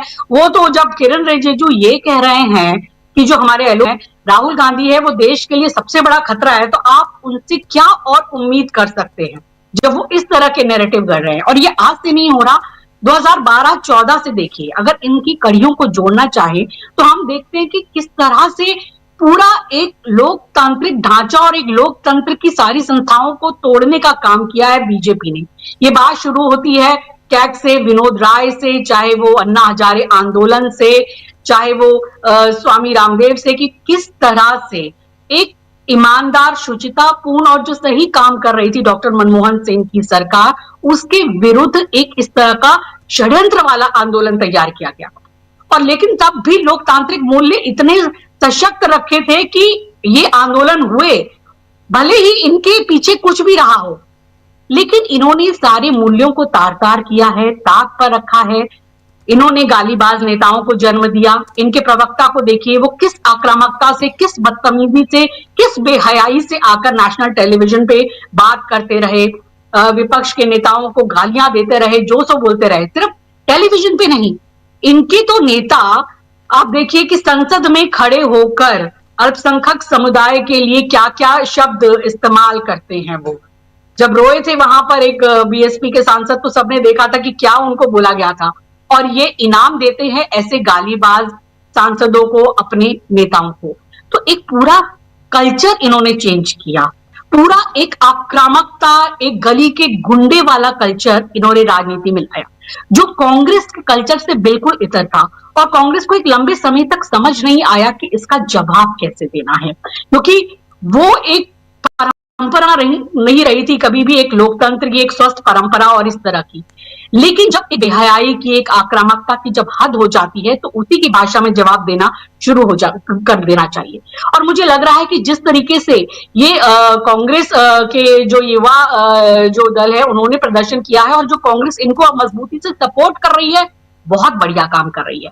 अब इस पर हमें बात करनी चाहिए कि कांग्रेस अब उसी आक्रामकता के साथ जवाब दे रही है जो उसे बहुत पहले कर लेना चाहिए था। इसका मतलब ये नहीं है कि आप गुंडागर्दी पे उतरे या बेहाई या गालीबाजी पे आप उतरे, लेकिन उस भाषा में आपको जवाब देना है, दूसरे तरीकों से उनकी आक्रामकता को उसी अंदाज में आपको दिखाना है और जनता को बताना है कि हम किसी गलत कॉज के लिए नहीं लड़ रहे हैं। तो ये आक्रामकता भी बहुत जरूरी है। और आज बीजेपी ने जहां जहां ये प्रदर्शन किए, तो उन्होंने केवल ध्यान भटकाने की कोशिश की, केवल ये जताने और दिखाने की कोशिश की कि ये मुद्दा हम छोटा कर दे, कि वहां एआई में क्या हो रहा था, वहां चाइना के रोबो कुत्ते को दिखाया जा रहा था, इसकी कोई बात ना हो। वहां पर कैसे जब एआई के सीईओ का हाथ उठाते हैं और वो कैसे अटपटा जाते हैं, सकपका जाते हैं कि ये क्या हो रहा है, यहाँ पे कोई चुनावी रैली चल रही है। तो वो क्या हमारे बेइज्जती के पल नहीं थे? जब पूरा सिस्टम कियोस में हो जाता है और 6-6 घंटे तक लोगों को दिल्ली की सड़कों पर पैदल चलना पड़ता है इस सम्मेलन की वजह से। हमें तो एक सम्मेलन करना भी ठीक से नहीं आता है। एक मेरे मित्र ने उसके बाद एक बड़ा ही व्यंग अपना दिखाया था एफबी पे, कि इससे सीख लेनी चाहिए कि हम लोगों को कम से कम ओलंपिक का आयोजन नहीं करना चाहिए। यह पहले भी देख चुके हैं कि खिलाड़ी यहाँ पर किस तरह से लौटे हैं, क्या क्या चीजें हुई है। जब हम एक इंटरनेशनल आयोजन ठीक से नहीं कर पाते, हमारी भद तो खुद पिट रही है जी। और जब ये अगर शांतिपूर्ण प्रदर्शन किया जा रहा था, तो दूसरे देशों में तो ऐसा होता है कि वहां लोग इस चीज को भी अप्रिशिएट करते हैं कि इस देश में इतना मजबूत लोकतंत्र है कि यहाँ पर आवाज उठाने की इतनी आपको आजादी है। तो यहाँ हमारी, अगर आप लोकतंत्र को ही खत्म कर देना चाहते हैं तो वो अलग बात है। अगर आवाज उठाना, विरोध करना आपको लग रहा है कि ये देशभक्ति नहीं है, तो फिर आप एक नए प्रतिमान गढ़ रहे हैं। क्योंकि उन्होंने क्या अपनी टी शर्ट पे लिखा था, पीएम इज कॉम्प्रोमाइज्ड। उन्होंने सरकार या देश नहीं कहा था। क्या प्रधानमंत्री की आलोचना नहीं हो सकती? क्या प्रधानमंत्री की आलोचना होना मतलब पूरी सरकार की आलोचना, पूरे देश की आलोचना है? उन्होंने यही कहा ना कि प्रधानमंत्री मोदी देश नहीं है, आरएसएस देश नहीं है, और ये देश एक डाइवर्सिफाइड देश है और देश सबका देश है। अगर देश के किसी हितों से, मूल्यों से अगर समझौता हो रहा है, जो अभी ट्रेड डील में हुआ है, बिल्कुल सही कह रहे थे प्रशांत जी कि हमको नहीं पता था कि वहां सुप्रीम कोर्ट में इस तरह का फैसला आने वाला है, कि हम उसका इंतजार नहीं कर सकते थे और हमने इस तरह से अपने हितों को पूरा दांव पर लगाया।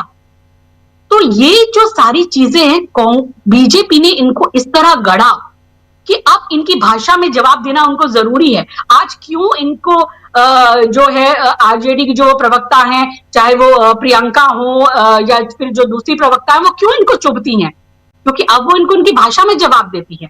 जो इनके गालीबाज संबित पात्रा, जो इनके गौरव भाटिया, ये जो मनाए सो कह सकते थे, इन पर कभी कोई लगाम लगाने की जरूरत इनको महसूस नहीं हुई। इनके सांसद जो गाली दे सकते थे, मुस्लिम को जो भी कह सकते थे, इनको उसमें उनको बहुत अभिमान इनको महसूस होता था। इनके जो बाकी नेता हैं, अनुराग जो है वो भी कुछ भी बोल सकते थे, तो उनको कभी बंद नहीं किया गया। कपिल मिश्रा कुछ भी बोल सकते हैं, लेकिन उनके खिलाफ कभी कुछ नहीं कहा गया। और हाल फिलहाल में भी ऐसा होता रहा है। राहुल गांधी के विषय में क्या कुछ नहीं कहा गया।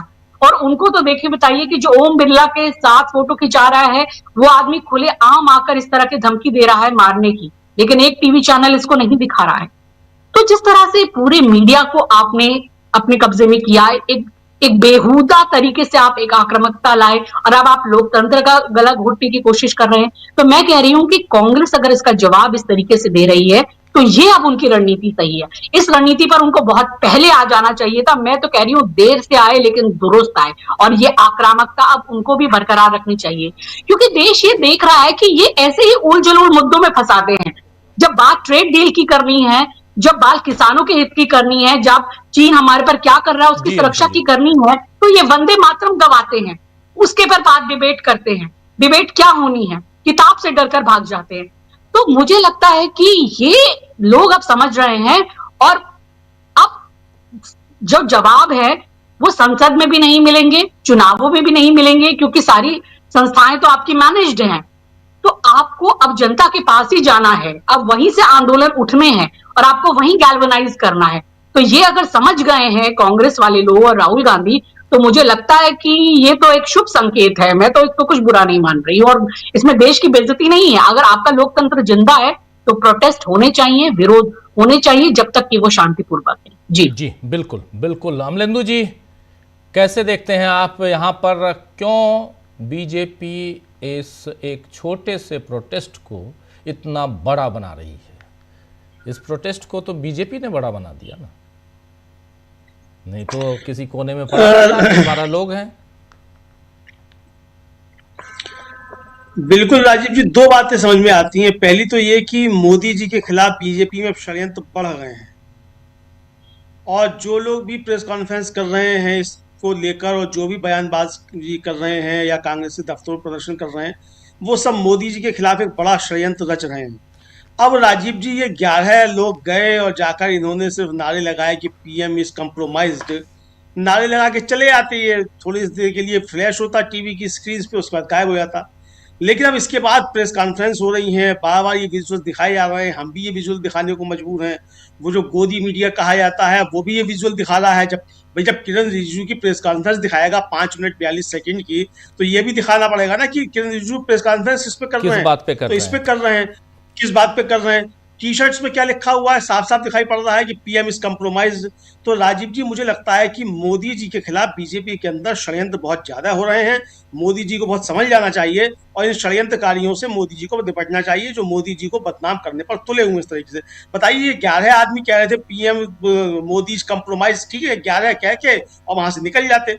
लेकिन अब किरण रिजिजू प्रेस कॉन्फ्रेंस कर रहे हैं, संबित पात्रा जो है कुछ कह रहे हैं, कांग्रेस के दफ्तरों पर जो है हमले हो रहे हैं। तो ये साफ तौर पर समझा सकता है कि मोदी जी के खिलाफ जो है वो बीजेपी के अंदर षड्यंत्र हो रहे हैं। दूसरा राजीव जी, ये कि अगर किरण रिजिजू साहब के आरोप सही हैं कि राहुल गांधी के यहाँ बैठकर जो था ये षड्यंत्र रचा गया, वहाँ प्लानिंग बनी, और दिल्ली पुलिस भी कह रही है कि उसे मालूम करना है कि प्लानिंग कहाँ बनी, टी शर्ट कहाँ छपी, तो मुझे लगता है राजीव जी कि अब राहुल गांधी जो हैं वो अब इस देश के अंदर आंदोलन कैसे होगा और क्या होगा, इसकी भी अब रणनीति तैयार करने लग गए हैं राहुल गांधी। और बीजेपी अब मजबूर है, उसे समझ में नहीं आ रहा है कि राहुल गांधी रणनीति क्या तैयार करते हैं।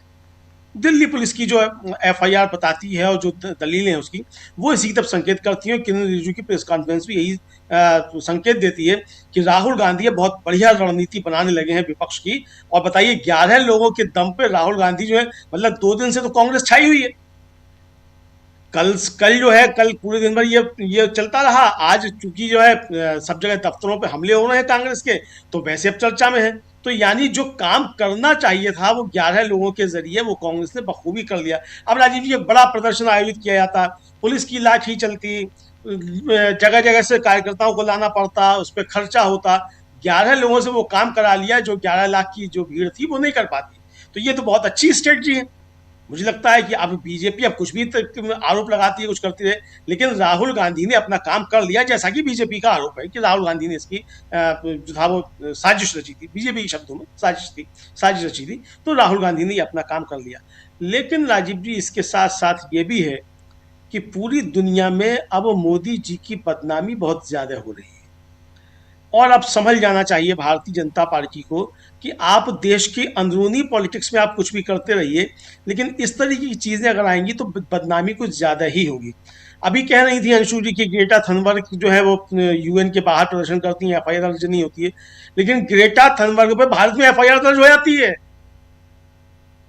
किसान आंदोलन के दौरान ग्रेटा थनबर्ग पे एफआईआर दर्ज है भारत में, और वो भी एक ट्वीट करने को लेकर है। और 4 दिन तक उस पर हमारा गोदी मीडिया ने उस पर बहस की थी कि टूल किट वहीं से आया था टूल किट। तो राजीव जी अगर ये टूल किट वाले मसले ही हैं तो मुझे लगता है कि राहुल गांधी की टूल किट जो है वो बीजेपी की टूल किट से ज्यादा काम कर रही है। फिर तो बीजेपी की टूल किट जो है राहुल गांधी की टूल किट को ही बढ़ावा दे रही है। अब राहुल गांधी ना मीडिया से बात कर रहे हैं, ना कोई प्रेस विज्ञप्ति जारी कर रहे हैं, लेकिन सारा मीडिया जो दिखा रहा है कि यूथ कांग्रेस के कार्यकर्ताओं ने क्या किया। अब मोदी जी के बारे में पूरी दुनिया को मालूम या नहीं हो कंप्रोमाइज है कि नहीं है, लेकिन पूरी दुनिया आप जान रही है कि मोदी जी कंप्रोमाइज है, और भारत में प्रदर्शन हो रहा है एआई समिट में कि मोदी जी कंप्रोमाइज है। तो ये कंप्रोमाइज की सवाल तो पूछा जाएगा ना, सवाल पूछा जाएगा कि जब मामला सुप्रीम कोर्ट में था और 10 दिन में सुनवाई होनी थी, फाइनल उस पर फैसला आना था, तो उससे पहले आपने क्यों ट्रेड डील पर साइन कर दिया? क्यों ट्रेड डील आपने कर ली? डील क्यों की आपने? ये सवाल तो पूछा जाएगा ना मोदी जी से। और उसके बाद याद है ना कैसे स्वागत हो रहा था संसद भवन के हॉल में। बिल्कुल। तो बिल्कुल राजीव जी ये बात जो है आपकी ये 100% सही है कि सवाल होंगे, और सवाल हो भी रहे हैं। लेकिन ये राजीव जी हम लोगों की कहावत है कि वो 100 जूते भी खाए और प्याज भी खाई, तो यहाँ तो वो वाली कहावत चरतात हुए जा रही है।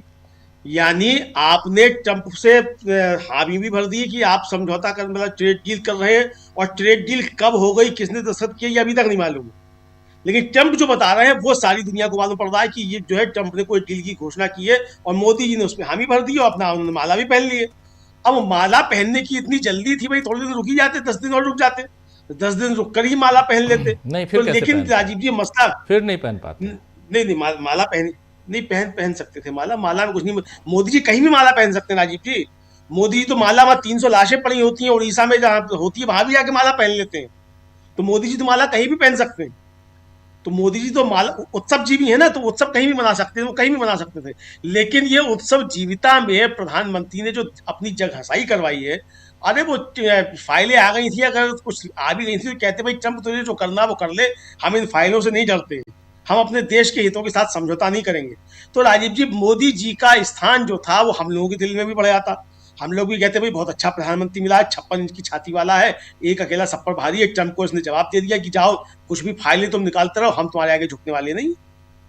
लेकिन अब तो राजीव जी चर्चा यही हो रही है कि आप झुके हुए हैं, क्योंकि आपने तो थैंक यू बोल दिया ट्रंप साहब को। थैंक यू ट्रंप साहब, आपने डील कर ली है, बहुत अच्छी बात है। और ट्रंप ने स्पष्ट कर दिया, और स्पष्ट ही नहीं किया कि हम भारत पे टैरिफ लगाएंगे और भारत हमको टैरिफ देगा और हम शून्य टैरिफ देंगे।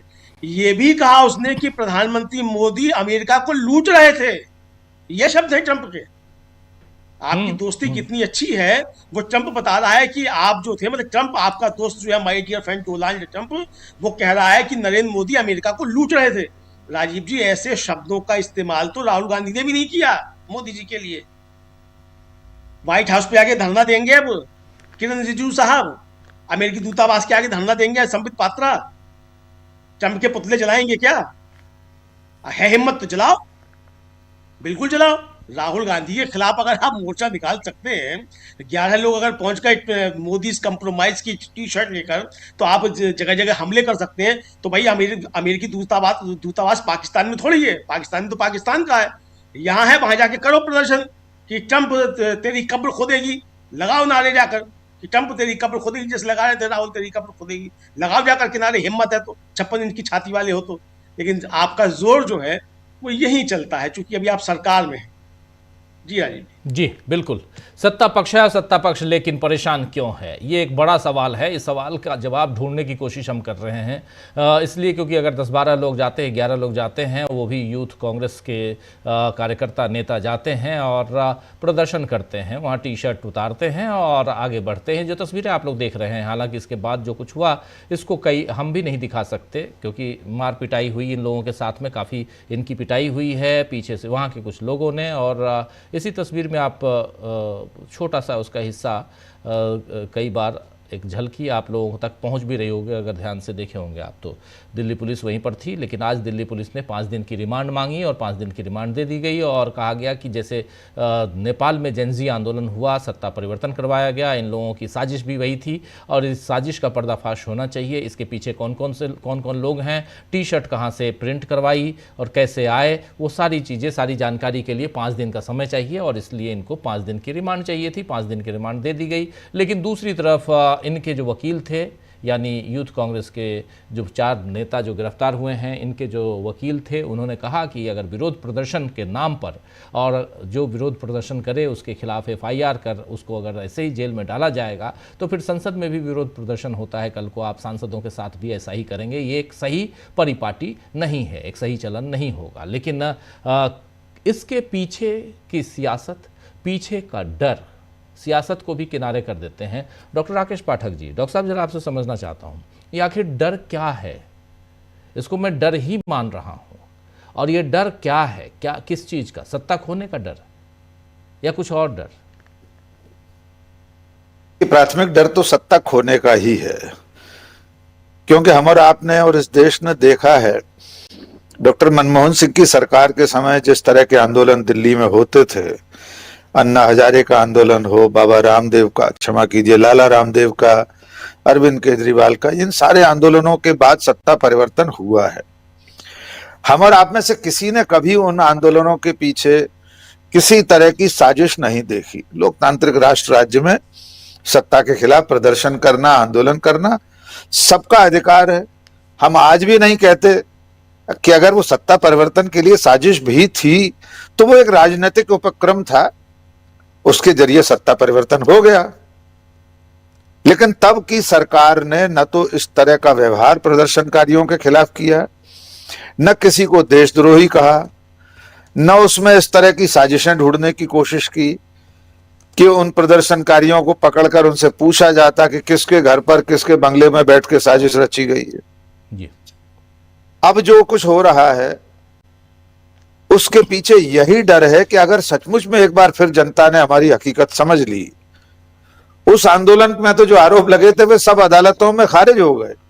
डॉक्टर मनमोहन सिंह की सरकार पर जितने बड़े आंदोलन थे, जिनके नाम पर आंदोलन चले थे, वे सारे आरोप लगभग शून्य साबित हो चुके हैं। एक आध कोई मुकदमा भी चल रहा होगा।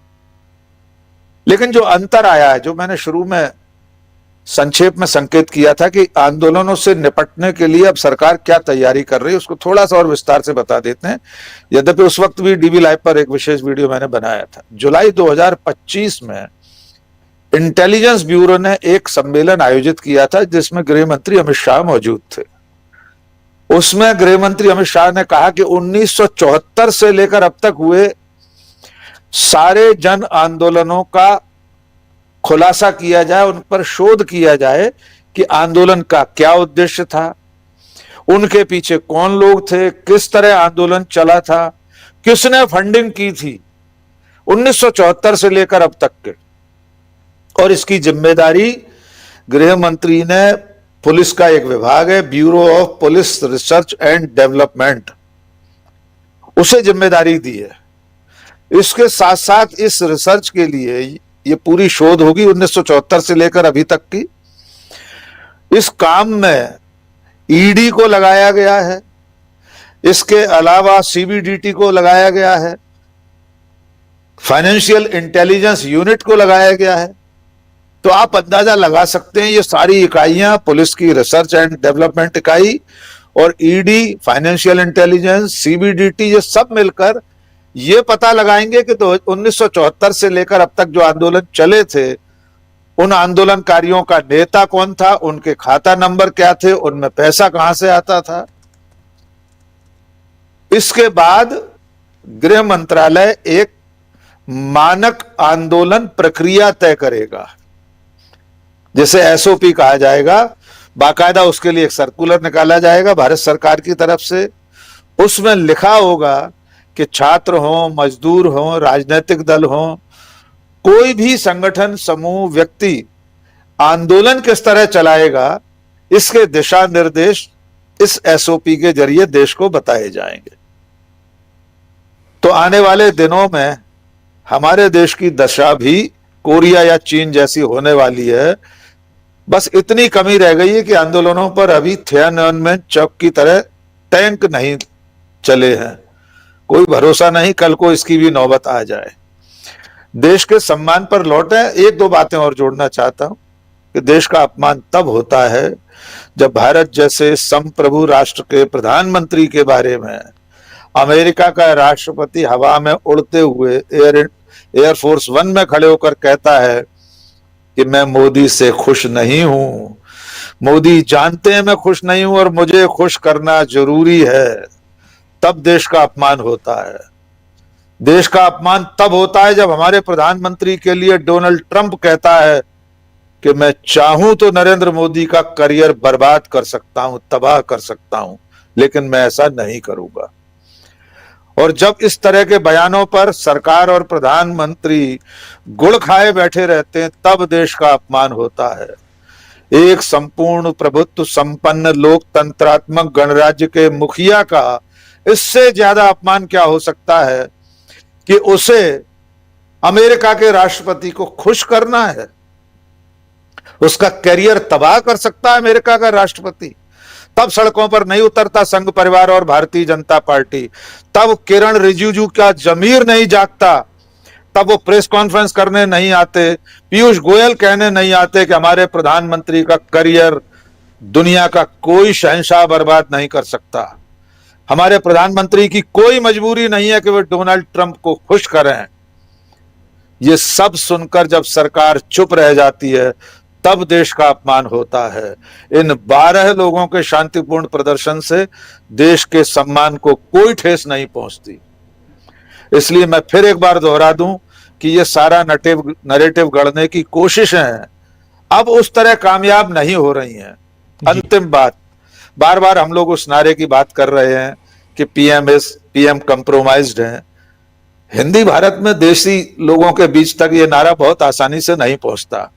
मुझ जैसे कम पढ़े लिखे लोग भी नहीं समझ पाते कि कंप्रोमाइज्ड का अर्थ क्या होता है। इसकी बजाय नरेंद्र सरेंडर गांव-गांव सिर चढ़कर बोल रहा है।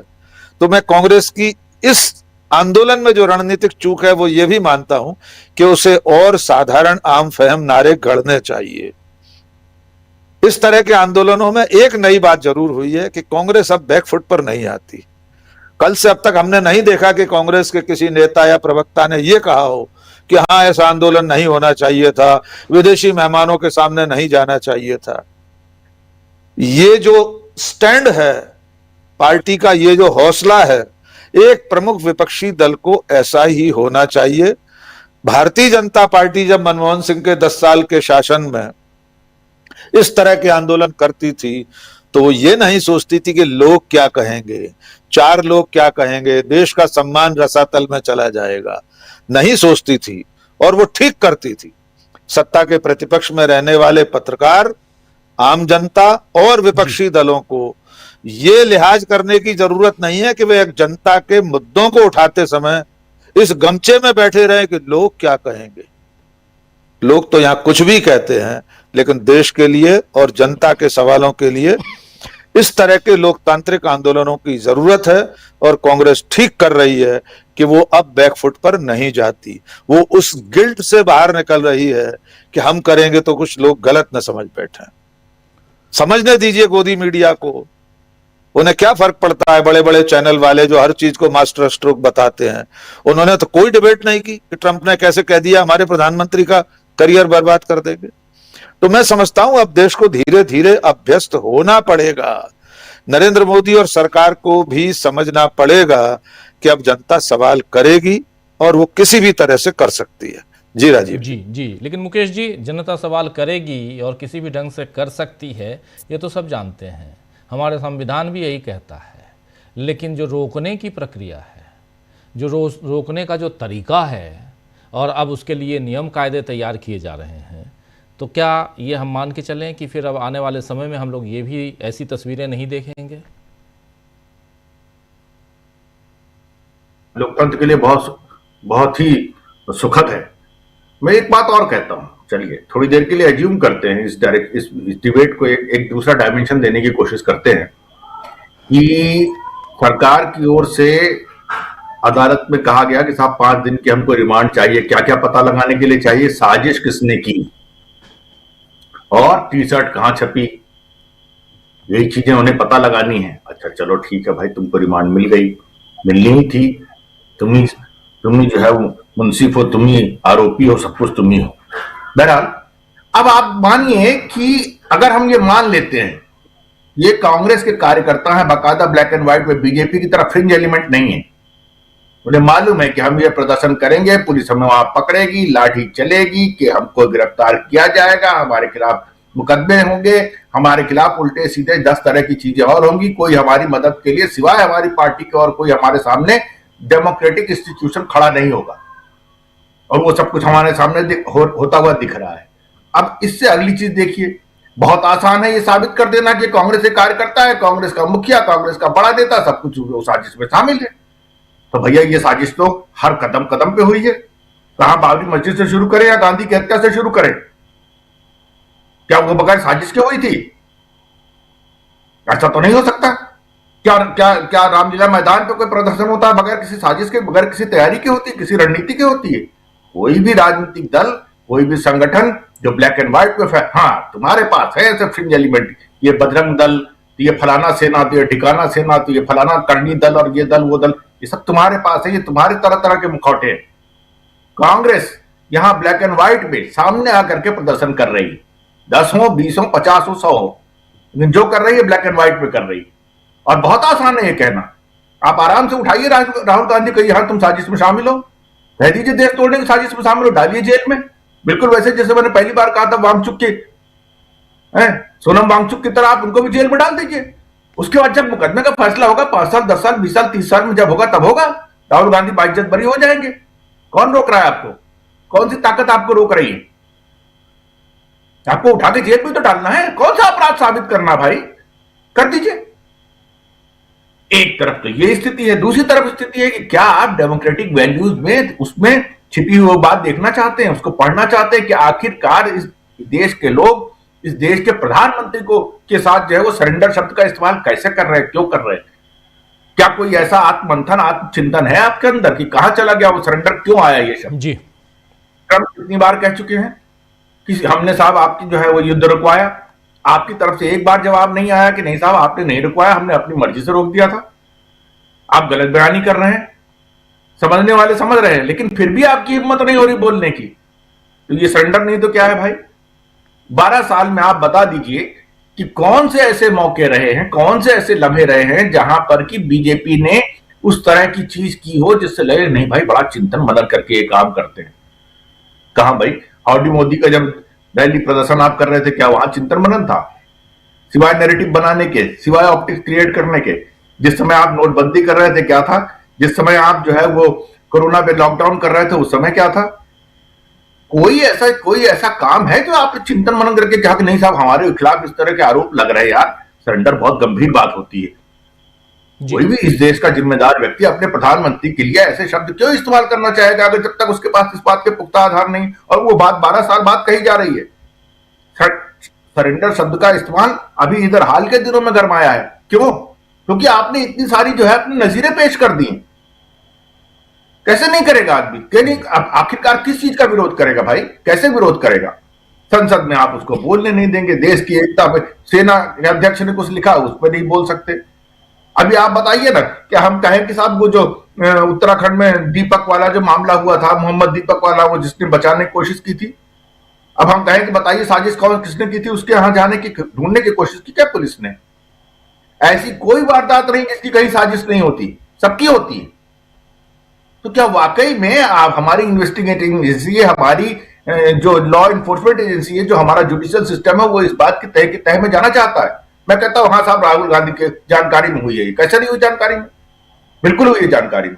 तो क्या बीजेपी का कौन सा प्रदर्शन ऐसा है जो उनके नेताओं की जानकारी में नहीं होता? सबके साथ ऐसा होता है, उसी नियम से होता है, उसमें कोई अनूठी बात थोड़ी है। हाँ, फ्रिंज एलिमेंट की बात अलग है, फ्रिंज एलिमेंट की बात अलग है। सवाल यह कि आप इसको कहां ले जाना चाहते हैं। ये सिवाय इसके गाल बजाने के और कुछ नहीं करना चाहते। ये दिखाना चाहते हैं कि एआई कॉन्फ्रेंस जो आपने की है, इसके जितने इसमें बूमरैंग हुए हैं, जितनी उटपटांग चीजें हुई हैं, जिससे देश का नाम गंदा बदनाम हुआ है, उस सब के ऊपर इस घटना को बड़ा कर दो तो इससे पर्दा पड़ जाएगा। 1.25 लाख से 1 लाख वाली स्थिति तो कर दी कांग्रेस 11, 12, 15 युवाओं ने। ये क्या है भाई? इतनी बातें हम लोगों ने जो की है, ये कहां? सवाल ये है कि क्या ये सरकार अपने अंदर एक बार भी झांक के देखना चाहती है कि क्या इन इल्जामों का हम क्या क्या क्या सिला दें? प्रशांत ने बात बताई कैसे कैसे डील आपने की, और भी साथियों ने तरह तरह की बातें कही। मैं उन्हीं बातों को फिलहाल नहीं दोहरा रहा। मैं ये कह रहा हूं कि जो चीज हमारे सामने है, इसमें जो बातें साफ दिख रही हैं, किसी को भी दिख सकती है, राइट? अब आप बताओ ना, इसके बाद आप क्या करोगे? उठाओ राहुल गांधी को जेल में डाल दो। कहां दिक्कत है इसमें? जी, कौन सा आपको ऐसा सबूत देना है, कौन सा ऐसे सबूत को आपको सिद्ध करना है, उसके बाद आप उनकी गिरफ्तारी करोगे? बोलने संसद में उनको दोगे नहीं, कहीं प्रदर्शन करने दोगे नहीं। बहुत अच्छा है, कर दो, देखते हैं उसके बाद क्या होता है। तो उसके लिए भी तो ताकत चाहिए ना, उसके लिए भी सरेंडर वाला आदमी नहीं कर पाएगा, उसके लिए भी जिगरा चाहिए। वो जिगरा है कहां? 56 इंच नहीं, 86 इंच कर लो तो भी नहीं कर पाओगे। करके है हिम्मत तो करके समय खत्म हो गया है मुकेश जी, मैं माफी चाहूंगा। थोड़ा बाद में और बात करेंगे हम लोग, लेकिन जल्दी से प्रशांत जी, असम की बात भी करना चाहते थे आप, थोड़ा उसकी बात कर लीजिए और फिर अंशु जी क्लोजिंग के लिए आता हूं जल्दी। 8:30 बज चुका है। दोनों बातें बहुत संक्षेप में, राजीव जी, बहुत संक्षेप में दोनों बातें करूंगा। एक तो ये कि देखिए, हम यहाँ बैठे हुए, हमसे ना बीजेपी से मतलब है ना कांग्रेस से मतलब है जी। ये घटना हुई है, इसका एक पॉलिटिकल इम्पैक्ट है और हम उस पॉलिटिकल इम्पैक्ट का एनालिसिस कर रहे हैं। अब देखिए, जिसको जो उचित लग रहा है वो कर रहा है। ये जो मोदी मीडिया ने किया और इसको दिन भर, कल उन्होंने कांग्रेस का प्रचार किया, आज भी प्रचार किया। अब आप जरा फर्ज कीजिए, मैंने फीडबैक नहीं लिया है जी, जरा यूथ कांग्रेस के देश भर के लोगों से फीडबैक लीजिए। वो तो गदगद होंगे, उनका तो हौसला बढ़ गया। बिल्कुल। उनको इतना फुटेज आपने दिया है कल से आज तक में, तो ये गोदी मीडिया कांग्रेस का काम कर रहा है, पूरा कांग्रेस का प्रचार कर रहा है। इसका बड़ा मतलब मैं अंदाज लगा सकता हूँ, मैंने पॉलिटिक्स कवर की है सारी जिंदगी, कि इसका पॉलिटिकल पार्टी के ऊपर क्या असर पड़ रहा होगा। वो विक्टिम कार्ड खेलेंगे कांग्रेस के नेता आके, प्रवक्ता आके, कि देखिए क्या हो गया और मेरे लोगों को मार दिया, मेरे लोगों के खिलाफ वो कर दिया। वो विक्टिम वो रोएंगे पीटेंगे, लेकिन वो उसके पीछे की पॉलिटिक्स है। उनको मालूम है कि बीजेपी या उनका मीडिया इस वक्त कांग्रेस की भयंकर रूप से मदद कर रहा है। तो ये हो रहा है। जो डॉक्टर राकेश पाठक कह रहे थे कि उनको क्या शब्द लिखना चाहिए, क्या नहीं लिखना चाहिए, वो जिस प्लेटफॉर्म पे थे, जो उनका प्रोटेस्ट का जगह थी, वहां के हिसाब से वो शब्द उचित था। जो उन्होंने उचित समझा वो किया। ये तो हमारे प्रधानमंत्री की तरफ से आया हुआ मामला है। दूसरी बात देखिए, बार बार, और इसको मैं बहुत गंभीरता से कहना चाहता हूँ कि देखिए, हमारे देश का जो युवा है वो भविष्य का नागरिक है। उसी में से भविष्य के प्लेयर, साइंटिस्ट, पत्रकार, नेता, ब्यूरोक्रेट निकलने, जज निकलने। आप उसको नेपाल और बांग्लादेश का उदाहरण देके बार बार रोज बीजेपी या उनके मंत्री या उनके मीडिया, उनके लोग सोशल मीडिया पे आप जेन जी को गाली क्यों देते हैं? जेन जी कोई गाली है? युवा होना गाली है? हम सब युवा रह चुके हैं अपने जमाने में, क्या ये गाली है? क्या नेपाल का युवा जिसने सरकार गिरवाई वहां की, प्रदर्शन किए, या बांग्लादेश का युवा जिसने अपने यहाँ की प्रदर्शन किए, क्या वो अपने देश के खिलाफ काम कर रहा था? सरकार बन गई वहां पे दोनों जगह पे, क्या हो गया? और उनका देश उनके हिसाब से एक गलत पटरी बजा रहा था, वो सही पटरी पे आ गया उनके हिसाब से। लेकिन क्या वो देशद्रोही थी? क्या वो जी उनसे किसी नेपाली व्यक्ति से, किसी बांग्लादेशी से? तो उनका उदाहरण देके हमारी जनजी को गाली देना और ये कहना कि ये आतंकवादी हैं, ये देश विरोधी हैं, ये बहुत गलत बात है। हम अपने भविष्य के नागरिकों के साथ ऐसा बर्ताव नहीं करना चाहिए। ये नफरत का एक नया बीज हम बो रहे हैं बीजेपी के लोग। और एक बहुत संक्षेप में बात, जो कि असम की बात है, मैंने कहा था करूंगा और डिटेल में बात नहीं कर पाऊंगा क्योंकि समय खत्म हो गया। भूपेंद्र बोरा जो कल शायद जा रहे हैं बीजेपी में, कल जा रहे हैं। मैं पिछली बार राजीव जी 12 दिन असम के दौरे पर था चुनाव में। भूपेश बघेल भी वहां पे थे, उनकी पूरी टीम थी, और हम देख रहे थे जैसा हम लोगों का तजुर्बा बिहार में था वैसे ही वहां भी था। रिजल्ट आया तो समझ में नहीं आया कि ये क्या हुआ। समझ में अब आ रहा है। जो गौरव गोगोई ने आरोप लगाया है भूपेंद्र बोरा पे और इन लोगों पे कि ये हेमंत बिस्वा शर्मा के जासूस थे वहां कांग्रेस में, और यही हो रहा था। अब ये अकेला आरोप केवल गौरव गोगोई ने नहीं लगाया है, वहां 6 और पार्टियां हैं जो कि गठबंधन कर रही हैं, अपोजिशन की पार्टियां हैं, छोटी पार्टियां हैं, उनका कांग्रेस से गठबंधन होना है। उस गठबंधन की जिम्मेदारी भूपेंद्र बोरा को दी गई थी। भूपेंद्र बोरा ने एक फोटो देख लीजिए, कुर्सी पे सब लोग सोफे पे हैं, ये कुर्सी पे हैं साहब। हाँ और ये साहब, इनको गठबंधन बनाने की जिम्मेदारी दी गई थी। इन्होंने एक भी बैठक नहीं की। इलेक्शन समय असर पे आ गया, चुनाव आयोग का दौरा हो गया वहां पे। ये बात गठबंधन के नेताओं ने की, कांग्रेस के लोग नहीं है वो। उनका नाम है अजीत कुमार भुइयां जी, जो आंतरिक गण काउंसिल के अध्यक्ष हैं, राज्यसभा के एमपी भी हैं। उन्होंने कहा कि ये भूपेंद्र बोरा बीजेपी का आदमी था और ये गठबंधन बनाने के खिलाफ काम कर रहा था। दूसरा एक और है असम जातीय परिषद, उन्होंने भी यही आरोप लगाया है कि ये बीजेपी से मिला हुआ था। तो अकेले गौरव गोगोई नहीं है, ये कांग्रेस पार्टी को देखना चाहिए। कई सारे इलेक्शंस में ये बात सामने आई है कि टॉप के लेवल के लोग कॉम्प्रोमाइज हो जाते हैं। कॉम्प्रोमाइज शब्द बड़ा लोकप्रिय हो रहा है आजकल। कॉम्प्रोमाइज हो जाते हैं और वो कुछ और काम करते हैं। फिलहाल इतना ही। जी बिल्कुल। क्लोजिंग एक छोटा सा कमेंट अंशु जी, कैसे देखा जाए ये जो आंदोलनों की बात हम लोग कर रहे हैं, बहुत गंभीर बात है, क्योंकि आंदोलन तो हमारे रग रग में है। विरोध अगर नहीं जताएंगे तो फिर आप अपने हक की आवाज़ को बुलंद कैसे करेंगी, या हम कैसे करेंगे, और हक हम मांगेंगे कैसे? और ऐसे में अगर इसको कुचलने की कोशिश इस ढंग से हो रही है तो फिर किस दिशा में हम जा रहे हैं? मैं राजीव जी यहाँ पर ये कहना चाहूंगी कि अभी जो हालात चल रहे हैं देश में, अभी से नहीं, पिछले 5, 6, 8 सालों से जो चल रहे हैं, अब लोगों को इसके लिए जागरूक होना है, समझना है कि एक जो भगवा नेशनलिज्म की एक पट्टी जो हमारी आंखों पर बांधी जा रही है, हमें उसे कैसे उतारना है। नहीं तो हमारा लोकतंत्र का सफाया होने में ज्यादा देर नहीं लगेगी।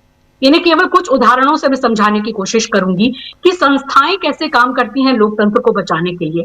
अमेरिका में जो सुप्रीम कोर्ट में फैसला आया है, ये ट्रेड डील के खिलाफ जो ट्रंप को चुनौती दी गई और बताया गया कि आप संविधान से ऊपर नहीं है, राष्ट्रपति संविधान से ऊपर नहीं है, आप इस उलझुल ट्रेड डील को नहीं बना सकते हैं।